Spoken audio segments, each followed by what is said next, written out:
坐咗前都冇坐。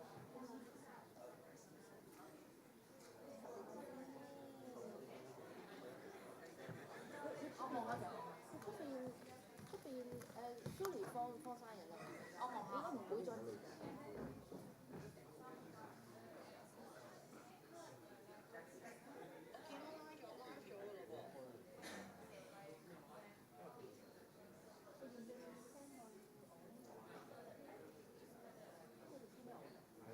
緊啲咩啊 ？Abby 你嗰個 cam 可以唔好見到第一幕 online 嗰度。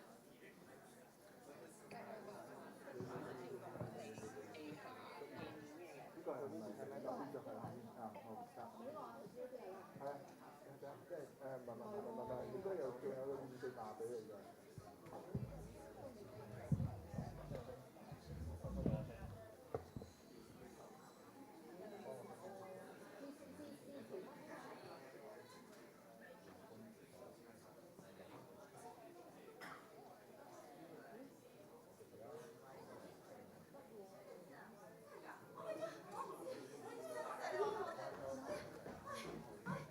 大件事，讓控下嚟唔到。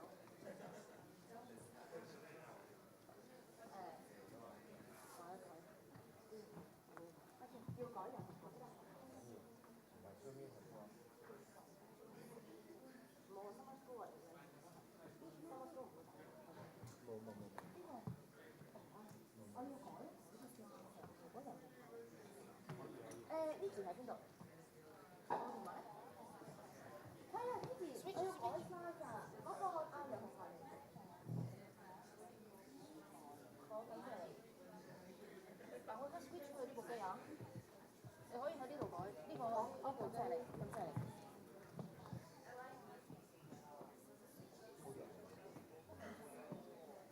咩？我係咪 delete 咗？我係咪 delete 咗個 size 可以啊？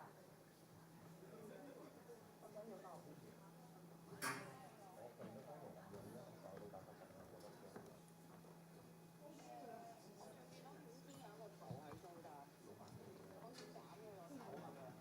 我而家係咪 delete 咗個 size 可以啊？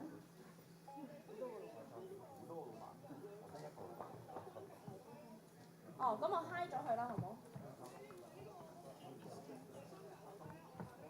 同緊你講嘢。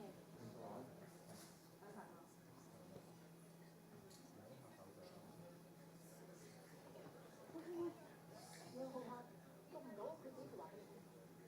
我唔知啊，啱啱落嘅人同我講就係捉唔到係咪啊？咁特別，我哋見我炒到好晒。喂，炒喺度喎。我係炒到唔到喎。佢唔嚟唔到啊！有空氣，cut 咗佢。唔係啊，我未要問阿炒先，因為佢未必肯做 host 㗎，你知唔知 ？cut 咗佢啦，唔好講 host 啦。我 high 咗佢啦，已經 high 咗佢㗎啦，唔好再提啦，直接出 Keynote 啦。係啊，直接出 Keynote 啦。等下 MC 帶出嚟。啊，炒就要炒咪俾佢同我即係唔需要講出嚟啊！你明唔明啊？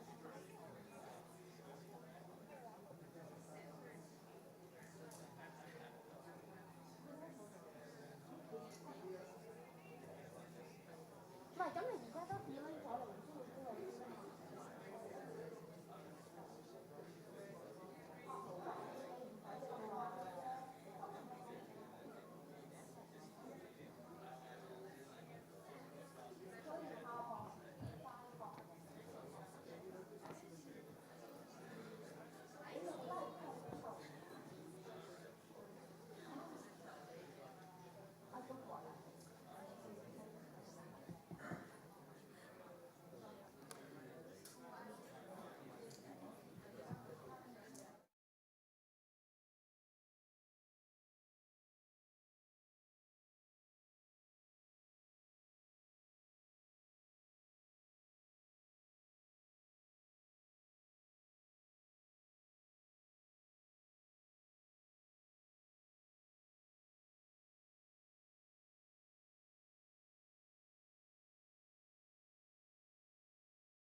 45. Thank you so much for the waiting.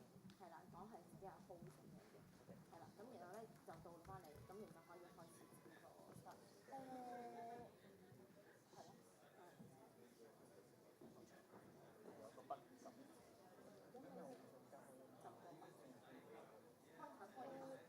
開下係咪？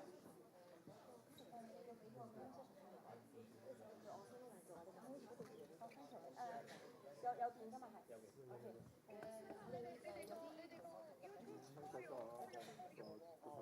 YouTube 開咗 audio，聽唔到。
A first-year master student from the Department of Applied Social Sciences, and it's my pleasure to be your master of ceremony today. Thank you. We would like to take this opportunity to warmly welcome everyone joining us in person today, as well as extend our heartfelt welcome to our online participants who are tuning in through the live session. Our keynote speaker today is Mr. Junyang, the tech lead for Queen at Alibaba, specializing in natural language processing and multimodal representation learning. Professor Cao, the Dean of Graduate School, will be the host of this keynote session. Let's invite Professor Cao to the stage. Professor Cao, please.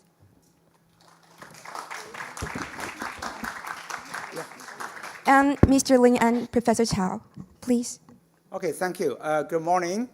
Today, we are going to have the second keynote speech, and very pleased to have invited Junyang from Alibaba, and he will give us a keynote on large language model Qianwen. So everyone knows Qianwen, and probably many of you already used the Qianwen. Okay, so let me briefly introduce Junyang.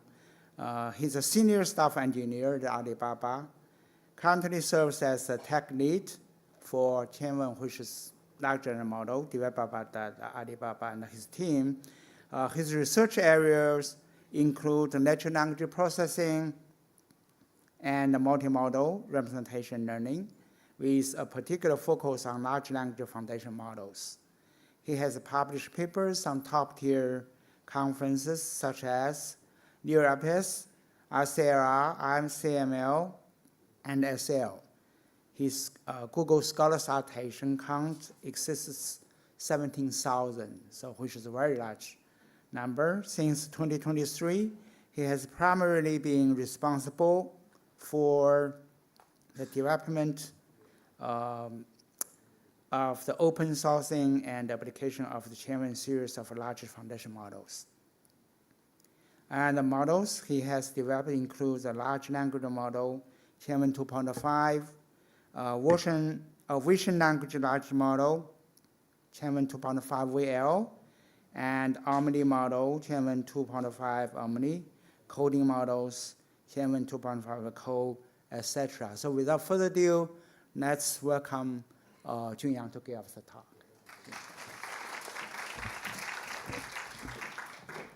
Okay, thank you, Professor Tao, and good morning, everyone. I'm very happy to be here.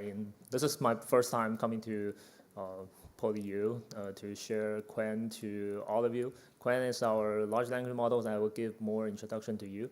As I heard, there are students from different backgrounds, so I will try to make it more clear and simpler for you to understand.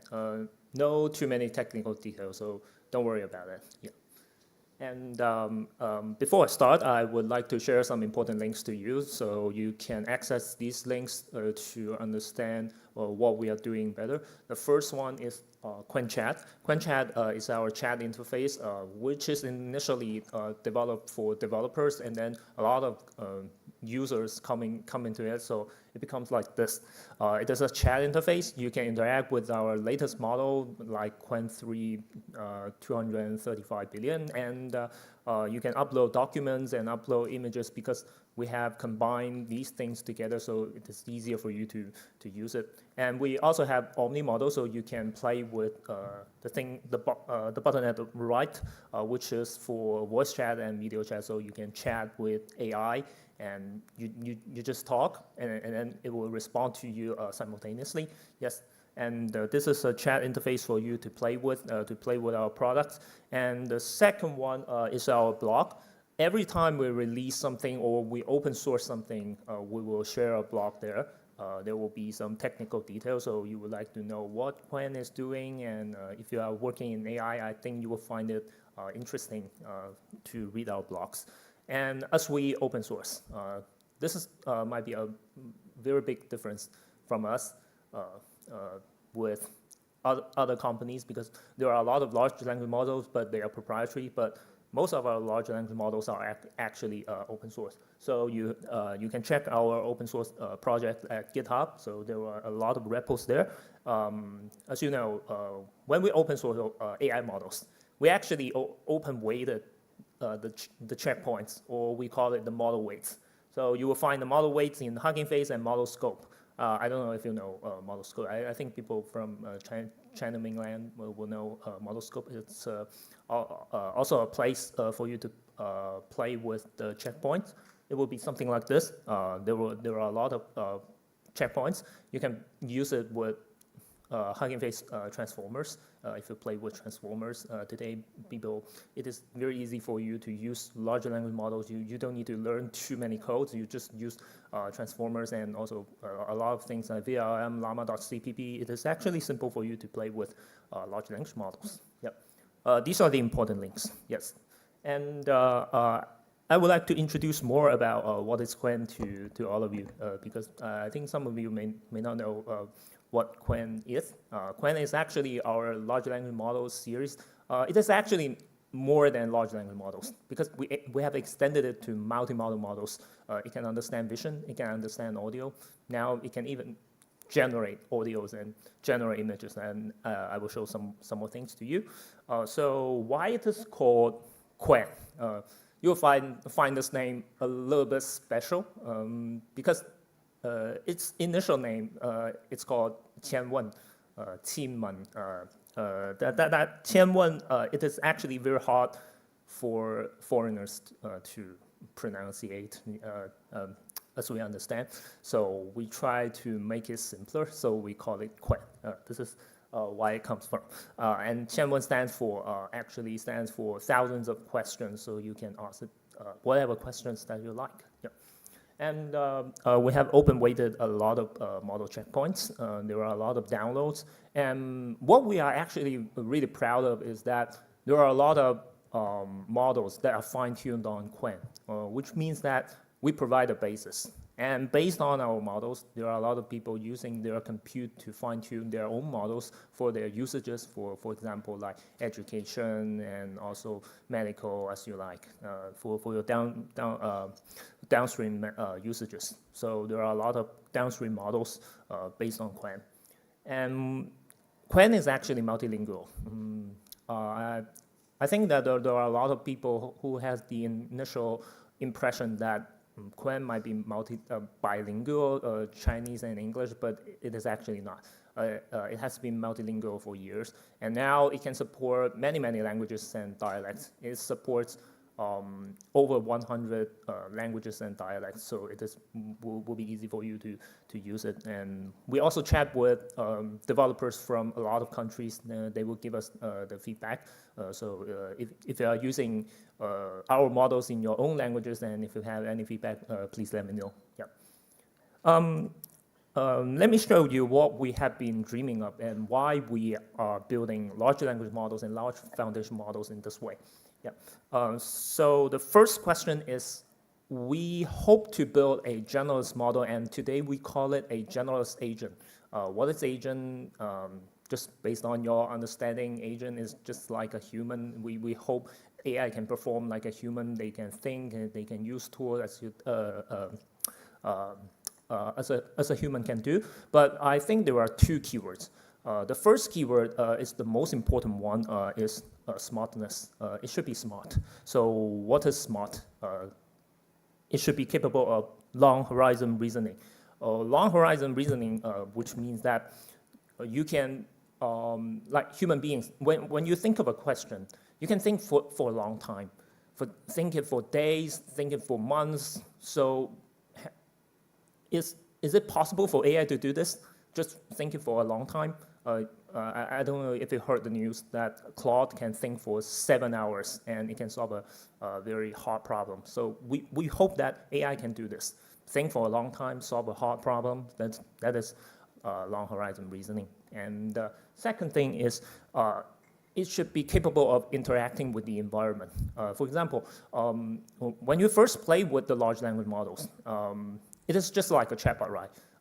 It just responds to your questions. But today's large language model is more powerful than you think. It can use tools. For example, if you use some APIs, it is just a tool, so you can act with the virtual environment. And this is the tool usages. Imagine in the future, it can interact with the real world.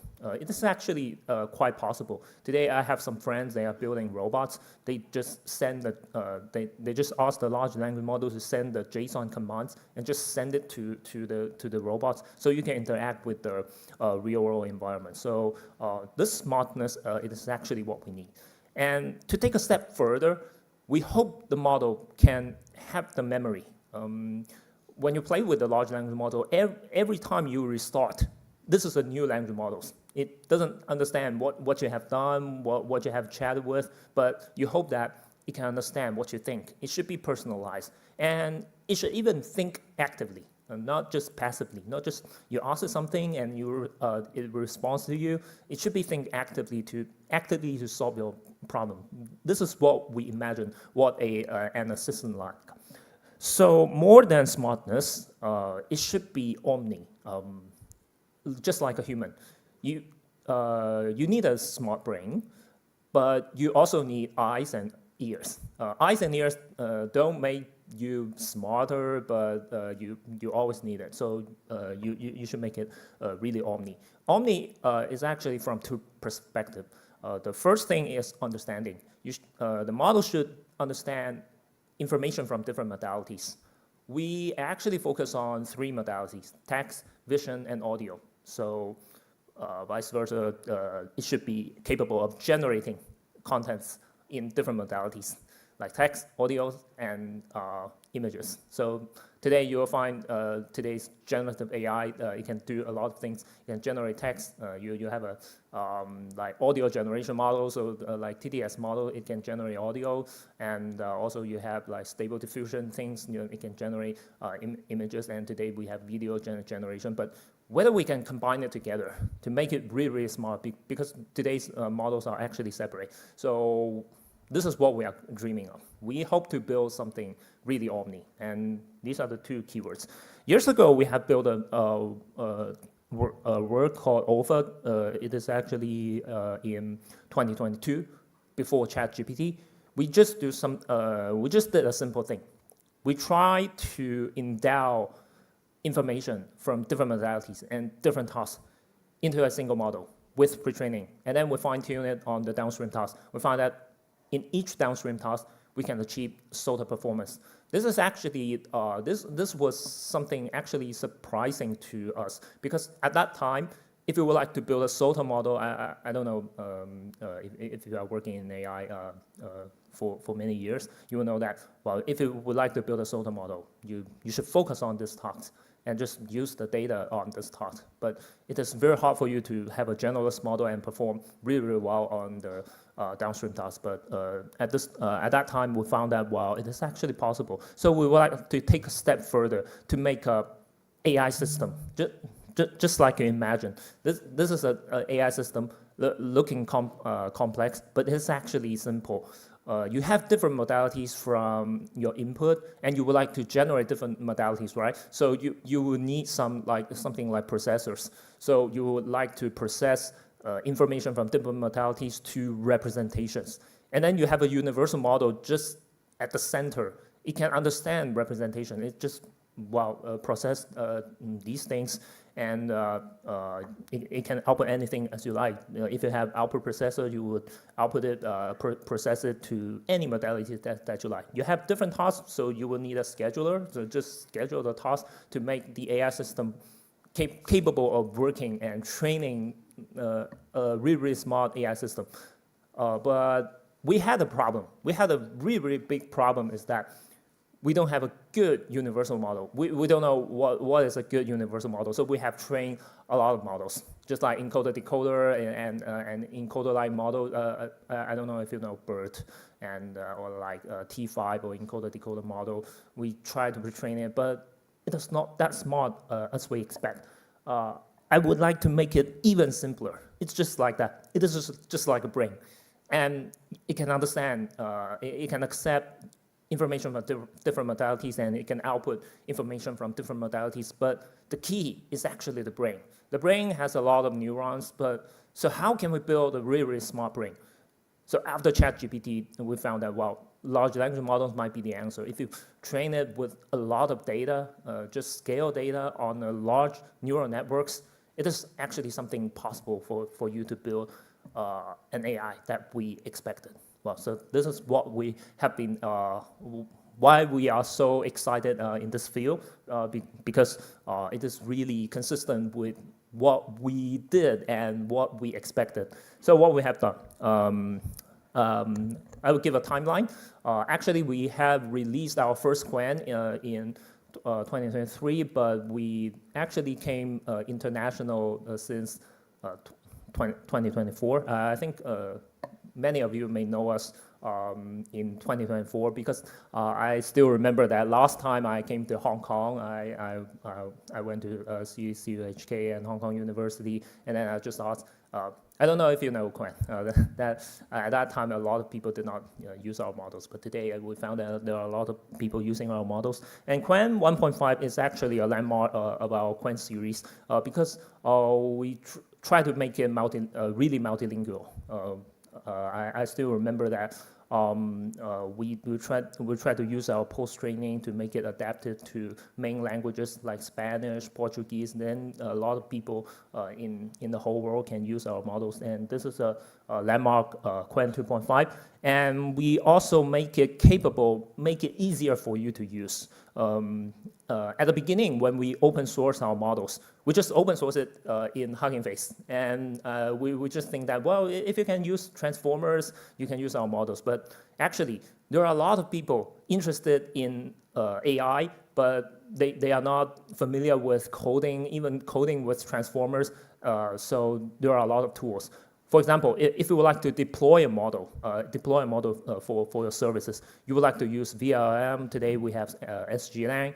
And if you would like to use it in your local computer, just a computer without GPU, you would like to use llama.cpp. So we have a lot of friends, and these friends even advertise our models to all over the world, and thanks to them. And they are making our models easier to use. And we are actually the first Chinese model on Chatbot Arena top 10. and also the first open source model in Chatbot Arena top 10. Chatbot Arena is actually a leaderboard or any evaluation based on human evaluation.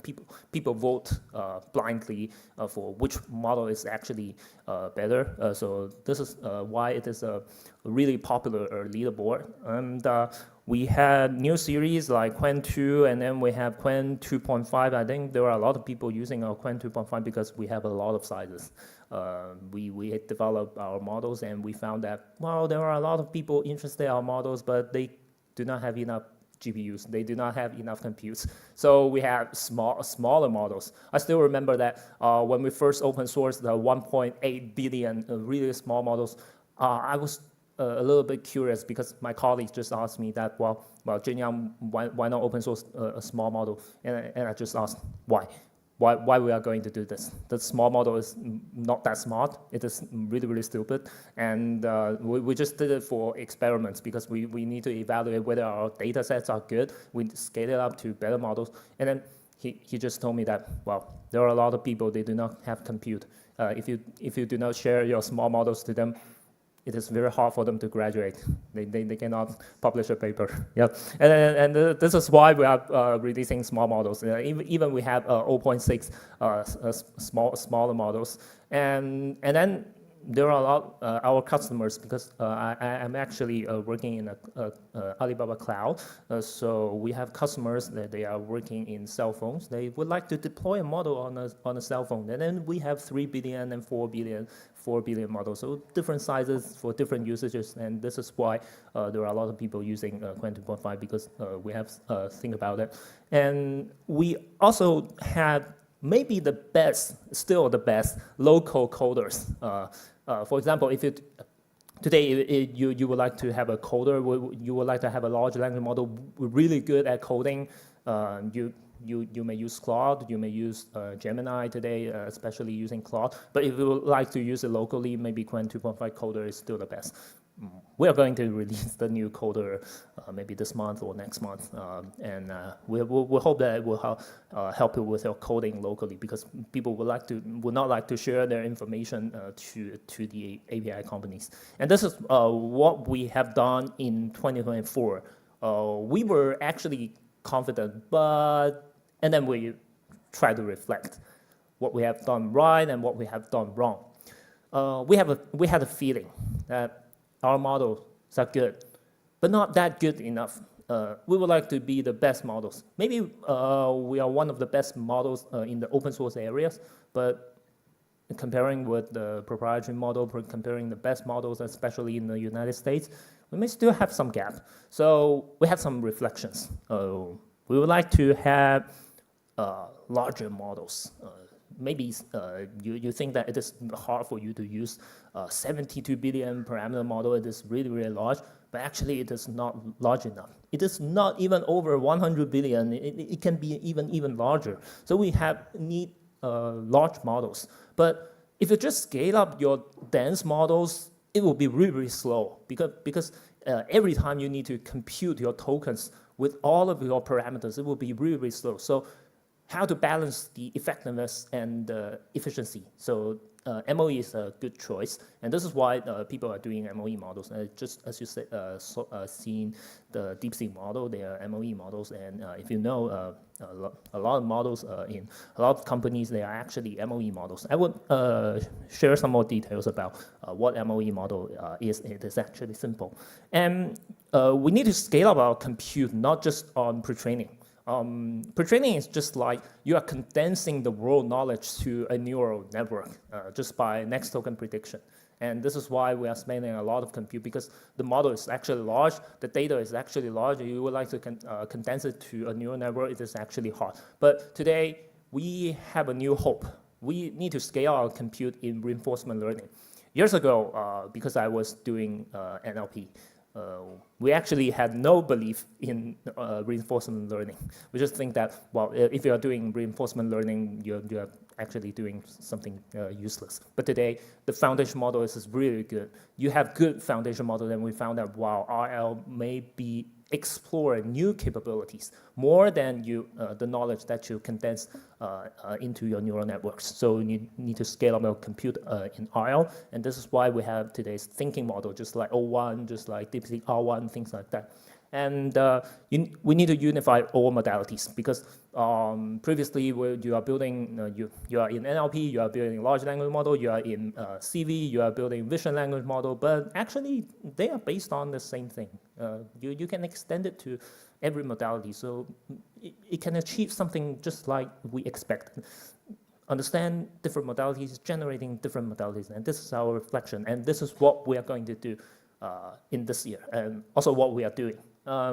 What is MOE models? MOE models is, this is just a layer. I don't know if you have any knowledge about neural networks. Just like feed-forward neural networks, it's just like a lot of connections of the neurons.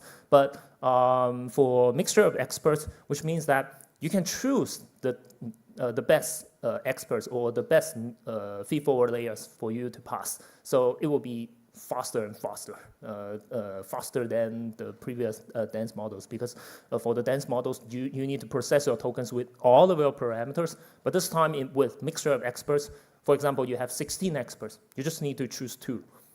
So for each token, you do not need so many computes, and this is actually a mixture of experts, and this is why it is actually efficient, and we can scale it to very, very large MOE models, and we hope that the model is smart, but also it is actually efficient, and this is why we are doing. This year, we released Qwen 2.5 Max just before the Chinese Spring Festival. It is actually a large MOE model, and we found that the performance, in comparison with, at that time, the GPT-4o and also DeepSeek V3, it is actually really, really competitive, and we believe that we have good data. We can train a good base models with large MOEs, but we still need something more. Just as I said, you do not only scale up your compute on your pre-training, but also on RL. So we have our QWQ series. The QWQ series stands for our RL series. So this is the RL models, and we found that reinforcement learning helps us. Our model, even a 32 billion parameter model, a lot of people doing RL are using our 32 billion parameter models. They can scale up the RL compute. We found that, wow, the model is actually becoming smarter and smarter, and the scores are coming up out of our expectation. Previously, we just think that, wow, we cannot surpass 70 in AIME. AIME is a really, really hard math problems there. I cannot even understand the problems, but the model can solve the problems. I don't know how it did this. And then with RL scaling, it comes from 65, as I remember, and then coming to 79, nearly 80. It is actually a very, really high score. So we believe that, wow, the power of pre-training and RL is actually really great. Why not use it in our latest version? So we have the Qwen 3. So we put our technologies, put our data there. This is our mascot, and this is a capybara. Yeah, and what we have done for Qwen 3, we have data scaling. For Qwen 3, in comparison with Qwen 1 and Qwen 2, the data is actually larger and larger, from 2.2 trillion tokens. Tokens means that just like the characters or the words, you mean that there are trillions of tokens there. We have trained it with 36 trillion tokens, so it has a lot of knowledge and the basic capabilities.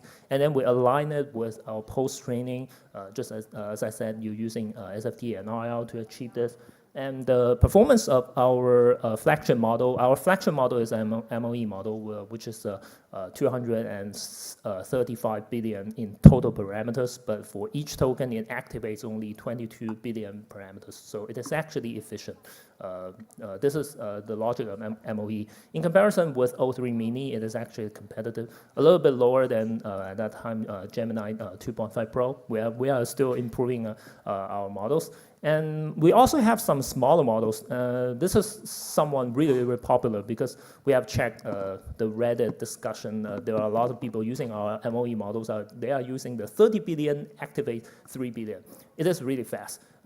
You just need, it is a 30 billion MOE models, not that large. 30 billion, you can use it, but it activates only 3 billion parameters, so it is really, really fast.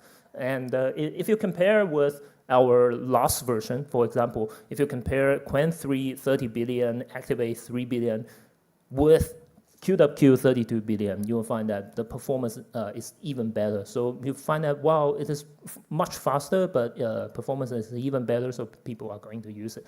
We also use the 4 billion parameter models with a lot of technologies from us, like pruning and distillation to make the small models as smart as possible, because we would like to deploy it on the cell phone, and we found that even compared with our last model like Qwen 2.5 72 billion parameter, it can achieve, well, somewhat with thinking, it can achieve even better performance. It is actually a little bit competitive. So small models can become smarter and smarter.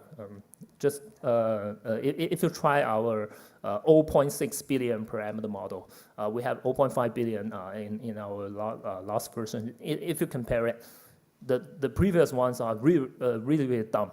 You cannot chat with it with multiple turns. But today, if you are chatting with our 0.6 billion parameter model, it is just like the first time that you chatted with the first ChatGPT. So the technologies is actually improving very, very fast. Yeah, and there are some features of Qwen 3.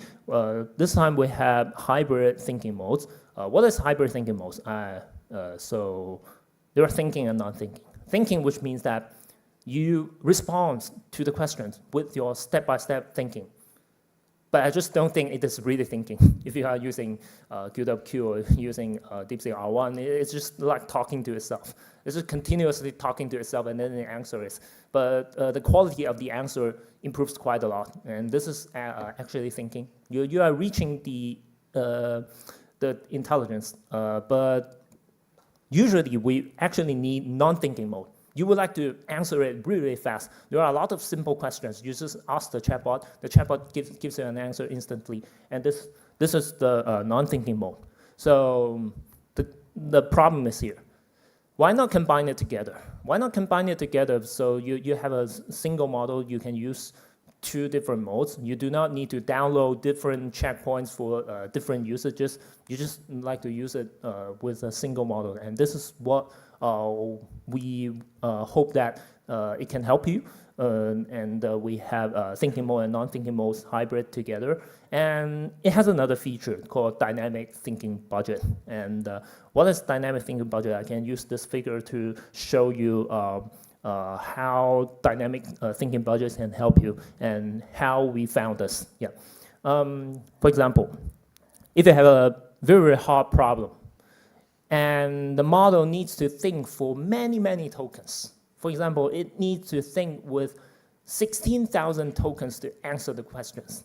You'll find that, wow, I need to spend a lot of compute on it, and it is hard to expect it, right? So you can truncate it with your max tokens. For example, we have a thinking budget of 8,000 tokens, and then for simple questions, it just thinks for 4,000 tokens, and then it generates the answer. There's no difference because the maximum thinking budget is actually 8,000 tokens. But if you have a hard question that needs the model to think for like 9,000 tokens, and then to generate the answer, so it will truncate it at the 8,000 tokens. Why is it meaningful? Because maybe in your downstream task, maybe in your downstream usages, for example, you can deploy your product with like 95% accuracy, right? So you can just check that which thinking budget can help me achieve 95%. If it surpasses 95%, I can just use the thinking budget of 8,000 tokens. So I can control my cost because it will not surpass 8,000 tokens for your thinking. And this is what dynamic thinking budget is. And another thing is it supports many languages and dialects because we are trying to make our models multilinguals. So previously we had the support of 29 languages. I think it actually covers a lot of places, but this time we have a lot of languages and dialects, especially a lot of dialects in Middle East. So I think there are a lot of people who will find it helpful. But it still did not cover Africa. Maybe next time in our next version, we hope to cover almost all over the world. Yeah. And this is the multilingual part. There is a whole list. There is a whole list in our blog, so you check what languages and dialects that they support. And another thing is it has improved capabilities in agent. Just as I said, we are building foundational agent today. We would like to use it more capable of using tools. Today we are talking about MCP. If you don't know MCP, it does not matter. It is just another way to call tools, and a lot of usages there. And we have some example to show you that how it interact with MCP. It seems that the video does not work well. It doesn't really matter. I just would like to share to you that it is capable of using tools. Yeah. There are a lot of sizes there. We have for Qwen 3, we have 2 MOE models, and we have 6 dense models. For MOE models, the 30 billion parameter model is actually a fast model, which means that you only have you only have 30 billion parameters in total, but it only activates 3 billion parameters. It is really, really fast, but it performs quite well. And our flagship model is 235 billion and activates 22 billion parameter model. Yeah. And for dense models, we have ranging from 0.6 billion, very, very small. You just download it in your local computer to use it. It is really, really fast. And we have the largest dense models for 32 billion. Still, there are a lot of people, they are more familiar with dense models. They are using 32 billion parameter model for their IO research. And these are all the models that we share to the community.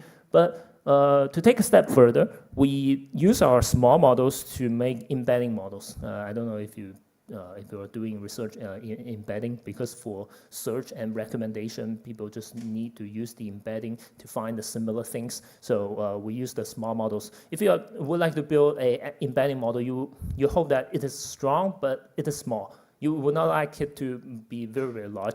So we use 0.6 and 4 and 8 billion for the embedding. And the 0.6 one is actually the most popular. So you have embedding for like retrieval and recall, and then you will use it for re-ranker for your re-ranking. So we develop our re-rankers, and they might be the SOTA embedding models and re-ranker models today. Yeah. And we extended it to more modalities like vision language. And there are a lot of people that are interested that, well, large language model can just solve the problems with languages, but why not just input it with images and videos? So we have the VL series, and this is one we published in January, and maybe later we will have new VL models based on Qwen 3, and it is capable of doing visual tasks like understanding what is on the images. For example, you have images, there are some objects there, and then you just ask a question, and it can also understand documents, because there are a lot of documents, they are actually scanned images. So it can understand what is on the images, and this is what VL is actually doing. And the model architecture is actually not that complex to expect. You just need to make the large language model understand the representations from images. So we just have a vision encoder. So you use the vision encoder to transform the images to like representations. Just as we said, they are vectors, and then the large language models can understand the vectors, and then it is a large vision language models. So it is actually simple. But we had more technologies like dynamic resolutions to solve the problems like images have different aspect ratios, which means that some images might be very, very large, some images might be very, very long, but we can process it in a single model. Yeah. And we try to extend it to more things. There are more interesting things. We hope that our vision language model not only understands images and videos, but it can also generate images and videos. But now we can make it unify into a single model. No, it is not a like separate model like diffusion model, but it is inside the foundation model. This is a process that it generates something. I don't know. There are still some problems with the videos, so I will share a case to you. This is a dog. The dog is really cute, but it is a photo. It is not generated by the models. But we like to transform it to something like we are adding a background. We're adding a background with grass. So you'll find that the dog is in front of the grass. So we would like to make more things. We would like to change the dog. Why not make it had a cap, and then had the sunglasses, and it is just like that. You just give it a prompt, just like, well, you make the dog with the sunglasses and a red cap, and the cap has a title called Quen Velo, and then you'll find that the Quen Velo is on the cap too. So take a step further.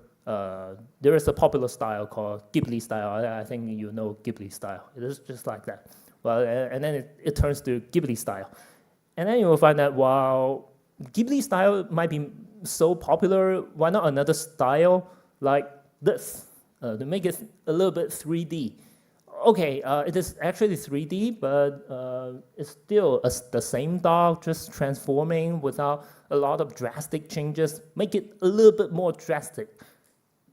To put it in the glass ball there, but you will find that while glass ball will not be just on the grass, it might be on the desk, just like this. You just send it a prompt. Just continue to send it a prompt to transform the images. We'll find that while today's foundation models, in combination with the generating capabilities, we'll find that while it is more interesting than we expect. And we would like to take another step further. We would like to take another step further is that it can understand images, it can understand videos. Well, why not understand audios as well? So for audio understanding, it is not that hard. For example, if you found a model architecture, it's just like we have a vision encoder to transform the images and videos to representations for the large language models to understand.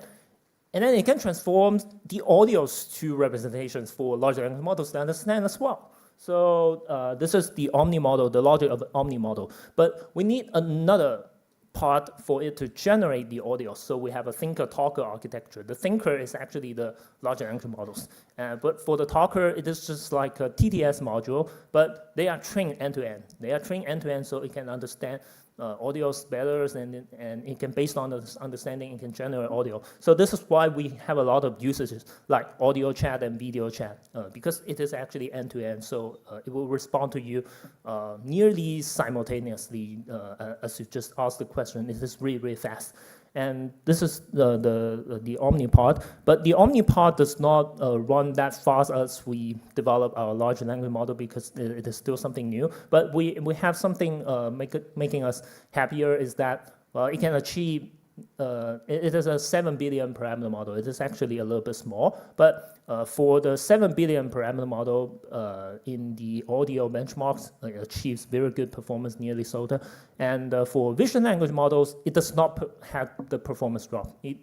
you will find that there are even performance increase for the vision language models. But a little bit for the language task, there was a performance drop. It's just like there are some loss in the intelligence. So we like to make that maybe a model which can talk, but it is not that smart. But we would like to make a model talkative and smart as well. And this is what we are doing for the Omni model. Yeah, and this is the architecture.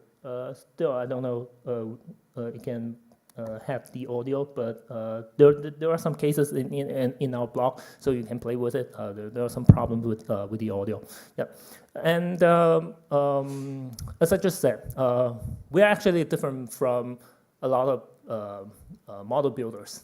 They had a lot of proprietary models, but we keep open sourcing because we believe that if we open source a lot of models to the community, you will build better things based on the basis, because you do not have enough compute to train the model from scratch, but based on the basis, you can train any models for your downstream tasks as you like. And this is what I have seen a lot of people doing research with our models. So we have a lot of types of models like LLMs, coders, vision language models, and audio models. And we also have different sizes because people have usages for different sizes. They will find that, well, smaller models, very small models, I can deploy it on my devices, and I can use quantization to make the models even easier to use. So we have a lot of quantizations. I don't know if you know GGUF. If you're using GGUF with llama.cpp, like ollama, so you just run it with your Mac, with your local computer, just with the Windows. Even you do not have GPUs, you can run with your local large language models. Yeah, most models are under the license of Apache 2.0, which means that you can use the model for your downstream products, for commercial usages. You do not need to tell me that, well, whether I can have the permission or things like that. You just directly use it. Just directly use it for your commercial usages because it is under Apache 2.0. And it is supported with a lot of third-party frameworks, just like VLM, SGLang, and ollama, llama.cpp, just as I said. And it's also at a lot of API platforms. If you are using APIs directly with large language models, maybe you are using Together, Fireworks, and also our Alibaba Cloud. So you can just directly use the APIs for your downstream usages. So this is the good thing that we keep open sourcing. Yeah. And we still have some interesting products in our Quen Chat, which is the chat interface that I introduced, like web dev and deep research. Once we had interesting ideas, we try to build an interesting product on our website, so you will find new things coming on the website. This is an example for web dev, which helps you build a web page just with a prompt. I just gave a really simple prompt called create a Twitter website. And it can generate a Twitter. It is really like a real Twitter for the style. And another thing is that if you are building your own website for you to sell a product, for example, if it's selling like sunglasses product, you will have a nice web page. And it can also generate cards. We usually share our work in Twitter, but sometimes we find it really hard to share the really detailed information. For example, like for thinking modes, what parameters you are choosing, like what inference parameters that you are choosing. So we just gave the prompt, just gave the information to the web dev, and it can generate a nice card for us to share in the internet. So this is the power of web dev. We also have something like deep research.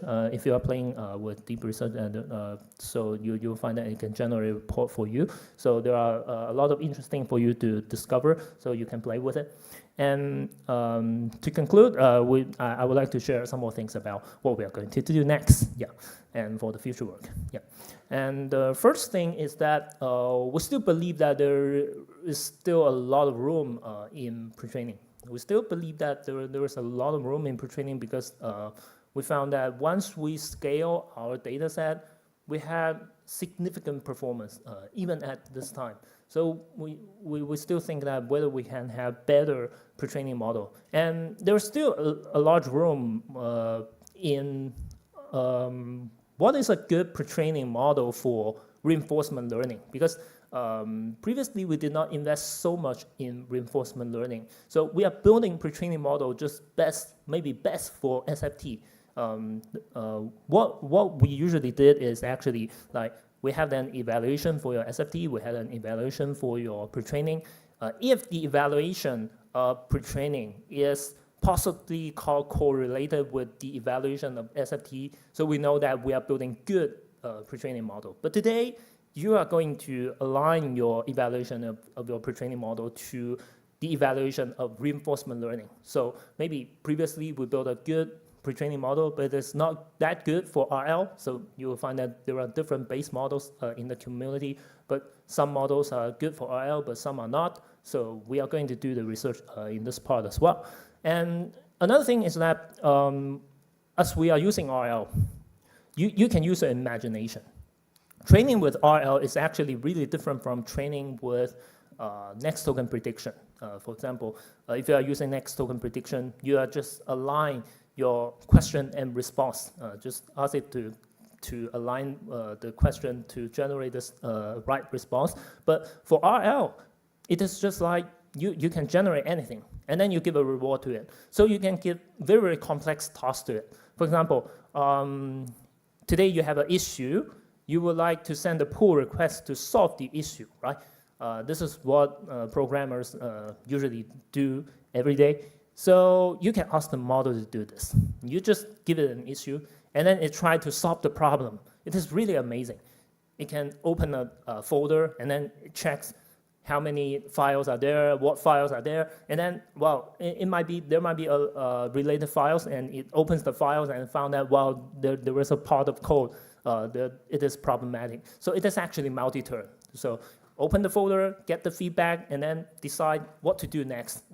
Check this file, and then check this file, found it buggy, and then write some code and try to execute some code with some unit tests to find out, well, whether my code is actually can pass the unit test. If it cannot pass, well, you will have the feedback with errors, and then you take another step. So models can work just like human beings. So you can train it with these thoughts. Yeah. And so if you scale up your models with RL in multi-turn RL, so you need very long context because you need long horizon reasoning. And today, just as I mentioned, you will have like memory stuff. So you have very long context. So maybe you even need infinite context. So you might need to change your model architecture as well. And as I just said, you need to scale up your modalities. Maybe in the future there are more modalities, not more than text, vision, and audio. There are more things. So putting all things together, you are actually training new things. You're not just training models. Previously, you are just using some data, labeled data for you to train a model. But today with RL, you're actually training agents. You just not build the agents with your agent frameworks, just like a prompt framework, but you are actually training your own agents. So I think this is a new era. So there is a lot of imagination in research and also industry. So we hope that maybe in the future we can have a lot of discussion in this field. Yeah, this is what I would like to share. I would like to share some recent progress of our large language models to all of you, and also what we are going to do next to all of you. And thank you very much for my talk. If you have any questions, you can shoot me. Yeah.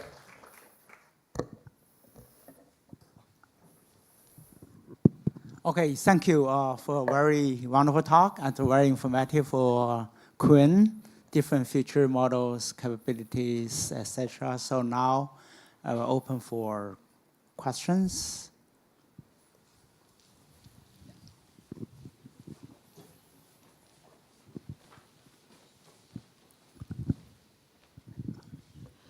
Thank you so much for your wonderful presentation. Actually, I didn't know about Queen, but now I do. I just checked it out and it's working very well. My question to you is, how do you generate income as Alibaba from, for example, from QueenChat? How do you generate money from it? Thank you. I'm not sure if I understand your question quite well. You mean you are talking about how can we generate income for the How company? do you make money from QueenChat? It is a really, really hard question for almost all the companies building AI today.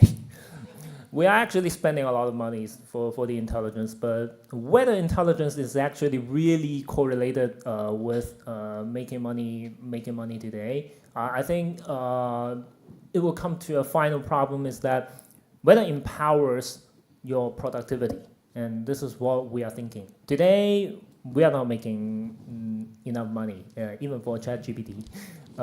We do not open the payment for a lot of people. You just use it for free. There are a lot of chatbots, similar things that you can use it for free. But if you have, you need to pay something. For example, you pay ChatGPT or you pay Claude.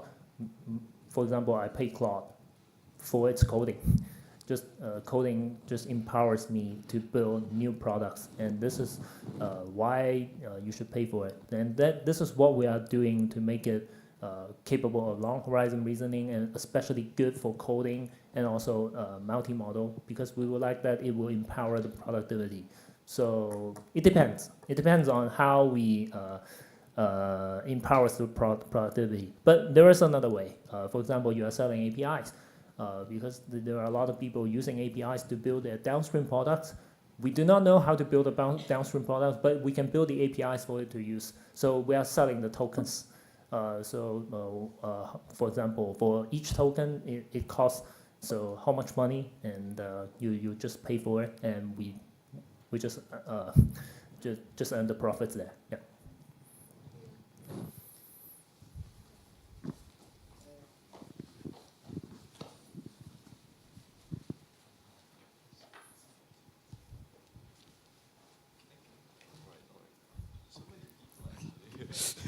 That's a lot of active participation here. All right. Yeah. First of all, thank you for your presentation and overall for your contribution to the research. In fact, I'm really fascinated by how many open source products Quen releases. It's not even every year new open source model. It's whenever I go to the internet, every 2 weeks I see Quen released another state-of-the-art model. This is crazy. I'm just fascinated by your productivity, first of all. And it actually, you're right. You're right in two things, actually. First of all, the Quen 1.5 billion the version is literally unusable. It's very stupid. You agree? But secondly, the fact that you have open source models and you upload including everything, the checkpoints, the pipelines, everything to the Hugging Face. It really opens up a lot of new research horizons. For example, in our lab, one of our projects, we use Quen as foundational model for diagnosis, multimodal diagnosis, medical diagnosis based on biomedical imaging and audio and health records. And it's just with a large language model. It's just crazy. And my question is, sorry for this huge background, and my question will be relatively smaller. You know how in the US, it's all started with the US, right? With ChatGPT first. This boom on the large language models. But after all, slowly the center, the gravitational center is moving slowly to the east, particularly towards China, because the American market is highly monopolized, but in China, independent research groups like DeepSeek, like Alibaba Quen, they just release open source models and release, and they're so much better, and they require less money, and they're cheaper to produce, and their research has higher quality, while there on the other side of the world, for some reason, they don't do anything. They don't even release like their models open source. They released only one though, like, to be fair. But why do you think it happens? Is it like some like cultural difference or something? Why does one part of the world does this and the other does that? Thank you. I think that it is a really, really great question why we open source in this way. Maybe in previous years, we just would like to make things easier, because it is really hard for you to build a product for all the consumers. For example, you are chasing to the top. You are not the best models, as I admitted. And if you would like to build a product, you have some problems. You don't know where the problems come from. And for today's people using chatbots, especially in 2023, they just don't understand what the features of large language models are. So we would like to interact with the developers. So I think there are a lot of Chinese companies or the Chinese developers who think in this way better than the people in the US think, because like OpenAI and Anthropic, they are actually leading, and they do not have the ambition and do not have the motivation to share everything to you. They will think that we just build a product, but as we just chasing up, we will think that, well, if we share it to the community, maybe the community can give us some feedback, and maybe people will think that they will use their local models. And at that time, we found that there are a lot of people not satisfied with ChatGPT. They just found that ChatGPT is not that smart. It is the best model, but it is not that smart. And this is what is actually happening. And also, maybe in some languages, for example, like as I talked to people in Middle East, they just told us that, well, today's large language model, they are not good at Arabics. So maybe you can make it multilingual to make it better. So you can control more things with open source. And then we get the benefits. And we had the benefits. People give us the feedback. People make us our models more popular. And your feedback are making our models better and better. It is not just directly feedback making our models better, but just, I still remember Qwen 2. When we released Qwen 2, actually we were really, really confident. But in the first 2 weeks, there are a lot of bad responses on the Qwen 2 series. On some parts, not every part, but you will find that, wow, we missed something. But not missed everything. We still had a good chance. So in the next 3 months, we just caught up with Qwen 2.5 to just solve the problem. We found that it is really easy to solve the problems, but we just missed it and then release it to the community because our evaluation cannot cover everything.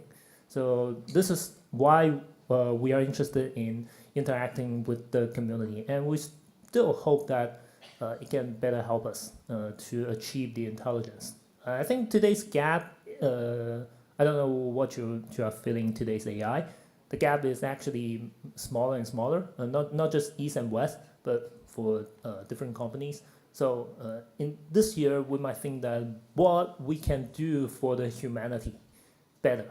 For example, what we are building large language models for. Last year, we might achieve the so-called intelligence to solve really, really hard math problems. But we found that, well, it might not be that meaningful. For the large language model, it can solve really, really hard problems, but it cannot solve our tasks in daily life. So we would like to empower the productivity. And this is why I found coding is so interesting, because coding is actually empowers a lot of people. For example, if I have a really coding agent, good coding agent, you just send a task to it. You just like a product manager. You have a product idea, but you are always confused that, well, who should I require? For example, you need a UI, you need some software engineers, but today you just ask the large language model to build a product to use, so you have a prototype. and to see that whether your ideas are actually effective. So maybe this year is actually different, but we'll still keep open source and interact with the community. Yeah. I think because of the time limit, we have to stop here. It's told by the organizer. You can talk to Junyang during the coffee break. I think many questions about large language models. So let's thank Junyang again for the wonderful talk. Thank you very much. Okay, we are going to have a coffee break. And then after coffee break, coming back, we are going to have panel discussion. Okay, so I don't know how long is a coffee break. It's 15 minutes or something. All right. Yeah, Yeah. so Excuse take a me? break. Yeah, excuse me. And before that, thank you, Mr. Lin and Professor Cao for the inspirational session. And please remain on the stage. May we invite Professor Cao to present the certificate of Some appreciation on behalf of the organizing committee to Mr. Lin, please.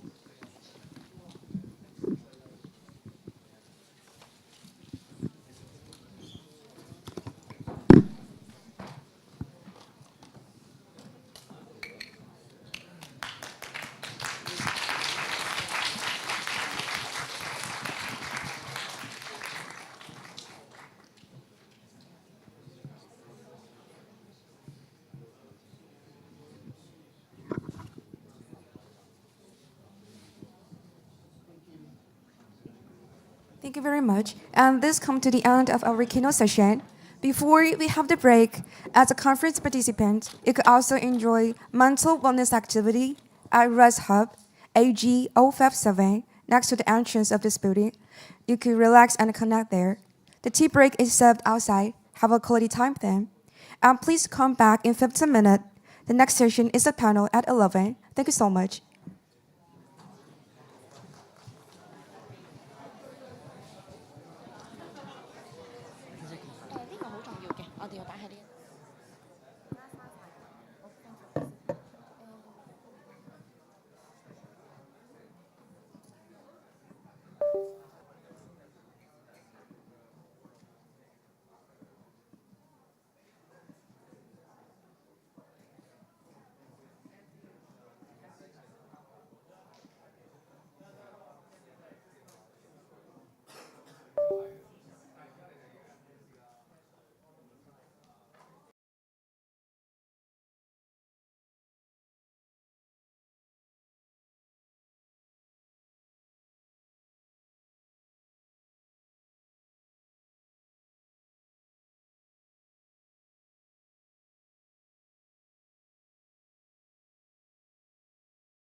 Chief Medical Informatics Officer from Hong Kong Hospital Authority.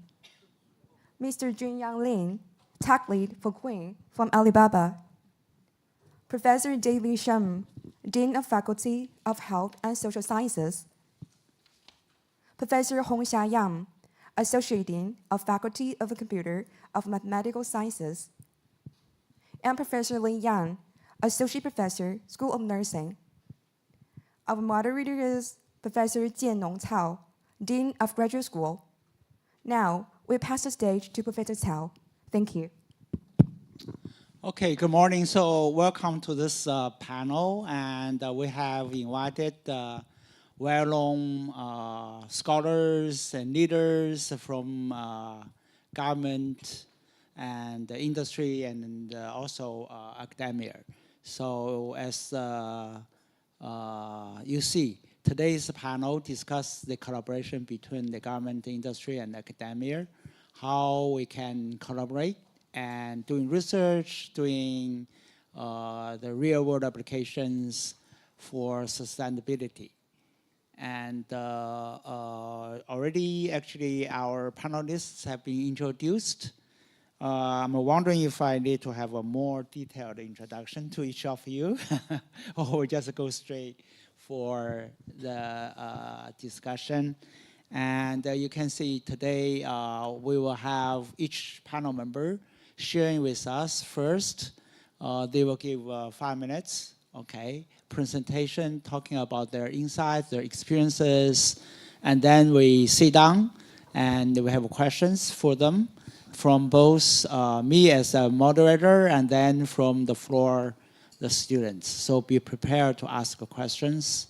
And if you have any question you want to ask, and then after the presentation, and then it's all your time. So first, let's thank all the panelists who spare their time to share with us today. Okay, now let's invite Auntie Zhang to give a talk first. Share, Okay. yeah, 5 minutes. 5 minutes. 5 minutes. Okay. Yeah. So thanks a lot. So the topic today is the words that caught my attention are sustainable innovation. Now I'm from the Hospital Authority, so many of you may know it's by far the largest healthcare organization in Hong Kong, because we run all of the public hospitals. That's 43 hospitals and a lot of clinics.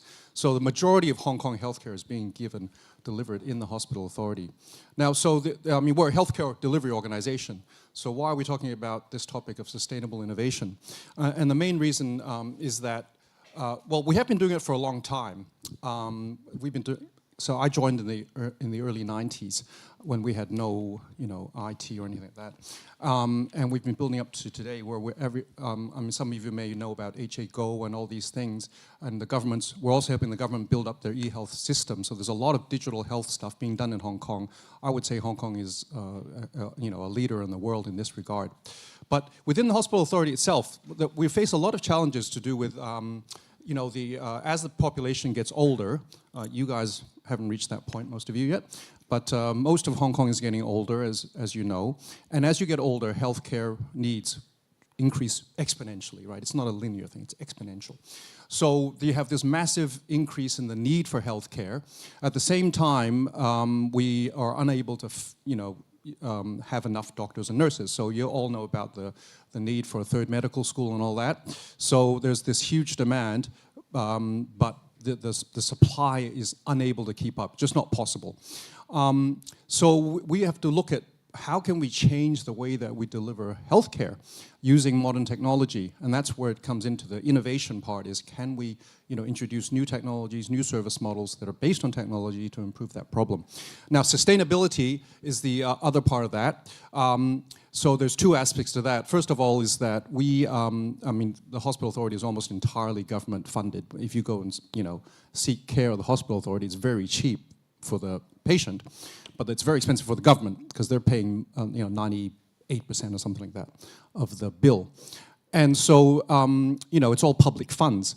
So then can we sustain that can Hong Kong maintain this? The other part of sustainability for me is that because now what we've done is we've been building all these digital health systems within the hospital authority. We're fairly unique in the world is that because we're large enough, we've centralized all of our IT resources into one central body.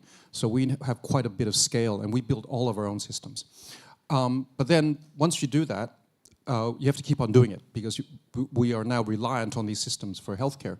So how do we sustain that? So how do we run the healthcare, the IT itself? How do we, build systems? How can we make use of all the new tools? And those are some of the issues that we look at when we're thinking about innovation. Now, the other, so we've been doing a lot of this, like I said, in-house. We have a very large in-house IT capability. But as the needs get larger and more new technologies come on board, we've been looking a lot more at how can we collaborate beyond. We've been doing a lot of internal collaboration through the years, but now we're looking at a lot more at how can we expand this collaboration to include all the other parties mentioned in the. Oh, sorry, it's gone. But in the title, so that's part of what we're doing a lot. And I have to be honest with you, we're still learning a lot about that because there's a lot of innovation happening. Let's say in the startup world, right? And they often come to me because I'm sort of in charge of the digital health function, and then they have some ideas which sound great. But a lot of them just simply do not address the pain points that we have. It's very hard for someone from the outside to really understand what the problems are. A cool technology, a nice app or a nice device doesn't mean it translates into something that actually delivers value at the clinical front line. And for us, that's the only thing that matters. Does this thing make things better, faster, or cheaper? Or less labor intensive, those sorts of ideas. And if it doesn't do that, now the other point is scale, because the hospital authority is large. We have 43 hospitals. We have 100,000 staff. And if it only helps one department, there's no point, right? It has to be able to scale out so they can help a lot of different places. And those are some of these tricky issues for the startup ecosystem, and for academia as well. What problems do you focus on? And I think that's one of the areas where I think there's still a lot of work to do. How do we find the right problems to build the right solutions to actually address real pain points at scale and sustainably? So I think, is that 5 minutes? Must be about right. So that's my introduction. Thank you.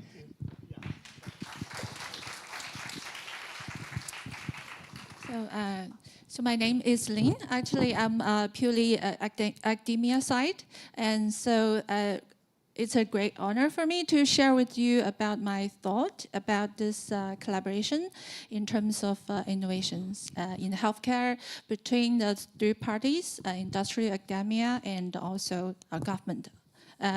As end user of the HA data, I was always struggling to talk to my the hospital authority collaborators. So what do you need? What we can help? And what we can do for you? So what kind of things? And the end user, the doctors, we also need a lot of time to understand what we are doing. So sometimes we're talking about the different languages, exactly what we see in the three-party relationship.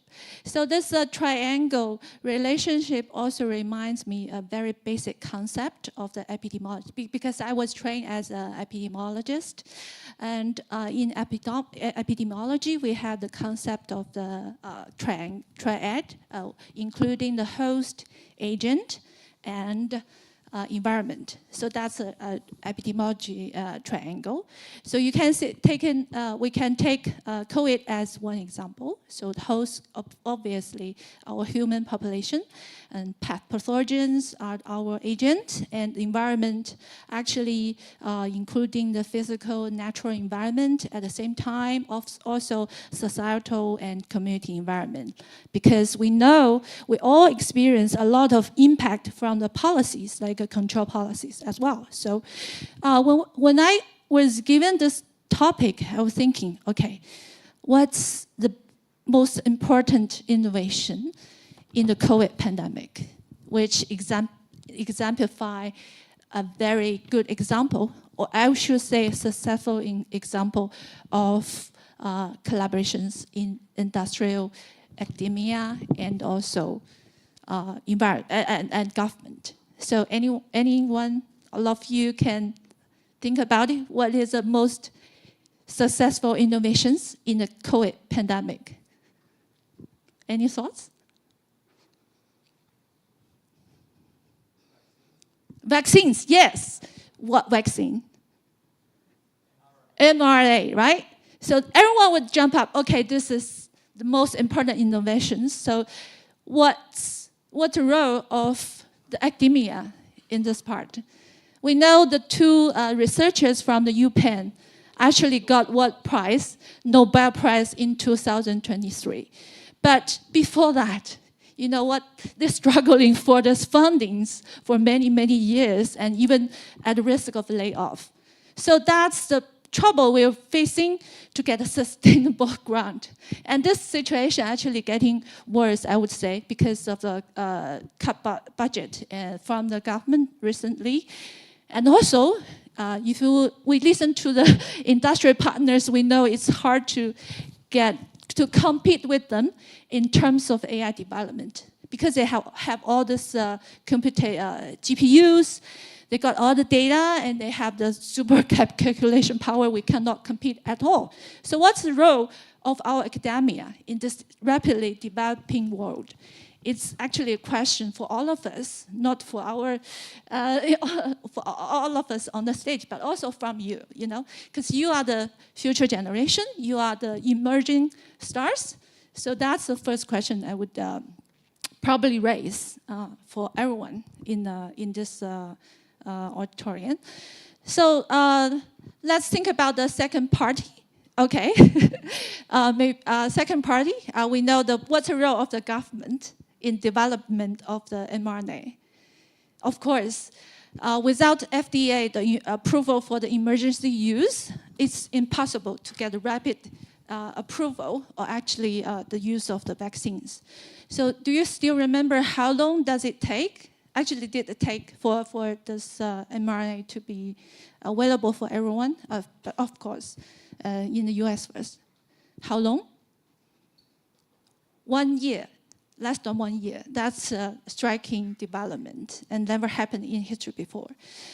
But mRNA strategy technology is not that new at all. It has been decades before it first successfully used. It's the first case of a successful use in the vaccination. And that's 1 year compared to the 20 years or 30 years. So you can see the role of the government actually have a very pivotal role. But of course, our industrial partners, they have the vision, they have the gut to investigate on this unforeseen, you know, sometimes it's hard to predict whether this is going to be successful or not. So, okay, I'm going to stop here and pass it back to Professor Shang. Okay, thank you. So, good morning, everyone. My name is David Shum. I'm the Dean of the Faculty of Health and Social Sciences. My background, I'm a neuropsychologist. I'm interested in the relationship between human brain and human behavior. So that's the kind of research that I do. It's my pleasure to be here this morning to talk to you about how to work with the government, the industry, and the community to come up with sustainable innovation, and knowledge transfer. So what I'm going to do is to talk about a few things that you need to do. Right, what you need to do if you want to do that, and how to do it. And then I'll try to illustrate that with an example. All right, so I think this is a little bit, like you doing a PhD, so, I might be repeating something that you already know.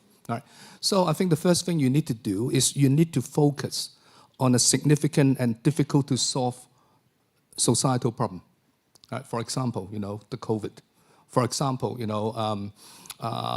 diabetes. Stroke and that kind of thing, right? So you need to focus. This is from the health perspective, right? Now, I think that's easy because a lot of people are working on cancer and all this kind of important thing. So, it's not enough just to look at that particular area. You need to come up with a novel question, a question that people haven't asked or people have asked but have given up, right? So I think, you need to do something that no one has done.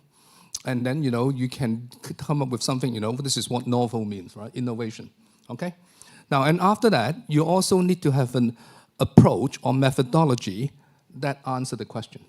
All right, so it's not enough to ask the question, you need to have a solution. You need to have a new kind of technique, a new kind of machine, a new kind of approach to answer that. And then after that, you need to have a short-term, mid-term, and long-term goal. If you want to be sustainable, you're not just going to publish a paper. I mean, there are so many papers in the library, right? They just stay there. And a few people read them, right? All right? I think you need to, if you want to be sustainable, you need to have a short-term, mid-term, and long-term goal, right? And then, now, a very important thing that you might know by now is you need to have a complementary and functional team. Now, while you're doing your PhD, you're doing it by yourself, but you have your supervisors. And your supervisors, you have more than one, right? And they have different skills, they help you with different things. But after your PhD, you need to build a team. You need to build a team that is complementary. Each of them have their own skills, and then they need to be functional, right? I mean, you work on undergrad projects. How many times do you have a quarrel with team members? And some people don't put in their work, don't put in their effort. You really need to have a team of people that are like-minded, and then you can work with them, okay? And finally, I think you need to plan to translate your results right from the beginning. Don't wait until the end, right? When you're planning your project, you need to think about how do I translate the results if everything works? You know, who do I go and sort of contact? Do I go to, you know, the hospital authority? Do I go to sell them my ideas? Do I go to, you know, present to them my results, and so on and so on, all right? And finally, I think you need to be patient and persistent because things don't always work, right? You need to be patient, and then you have to keep working at it, right? Now, let me quickly illustrate that with an example from our faculty.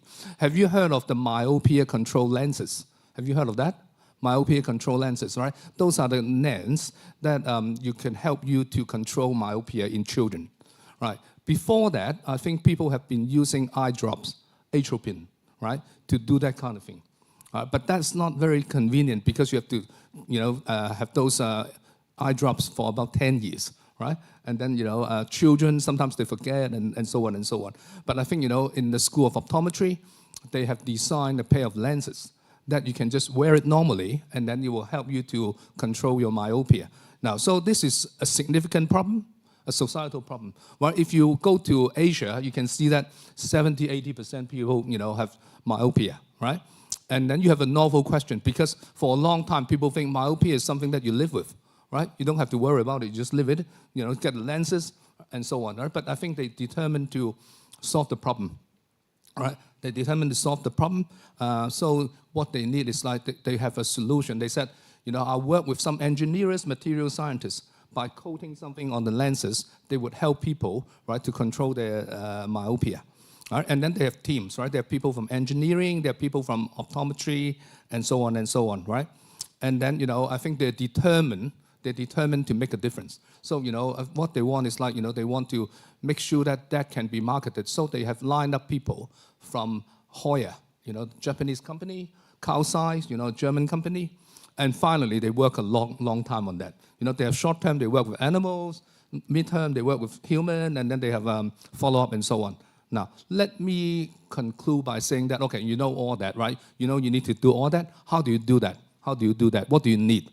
First of all, you need money, right? I think you need a lot of money. I think if you don't have the money, you can go to, you know, apply for things like KTEO, you know, the university got KTEO, Cyberport, Science Park, investors, and so on.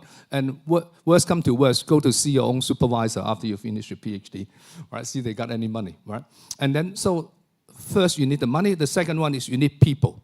You need your collaborators. So it's not enough to have your research team. You need people in the community, you need people in the government, you need people in the industry. And I think you need to really go to approach them. You can't afford to be an introvert. You need to be an extrovert. You need to go and talk to them and sell it to them. And finally, right, you need time and hard work. Time and hard work. But, you know, working with other people, you know, you don't just need to work with the industry, because more and more, you need to work with the stakeholders. Right? In Australia, the National Health and Medical Research Grant, they really want to ask you, have you consulted, you're my student, I don't care. Right? Have you consulted your stakeholder? Have you consulted your stakeholder? Have you spoken to people with stroke? Have you spoken to people with cancer? All right? So I think that's the three things, right? You need money, people, and time and hard work. Okay, thank you. Sorry about that.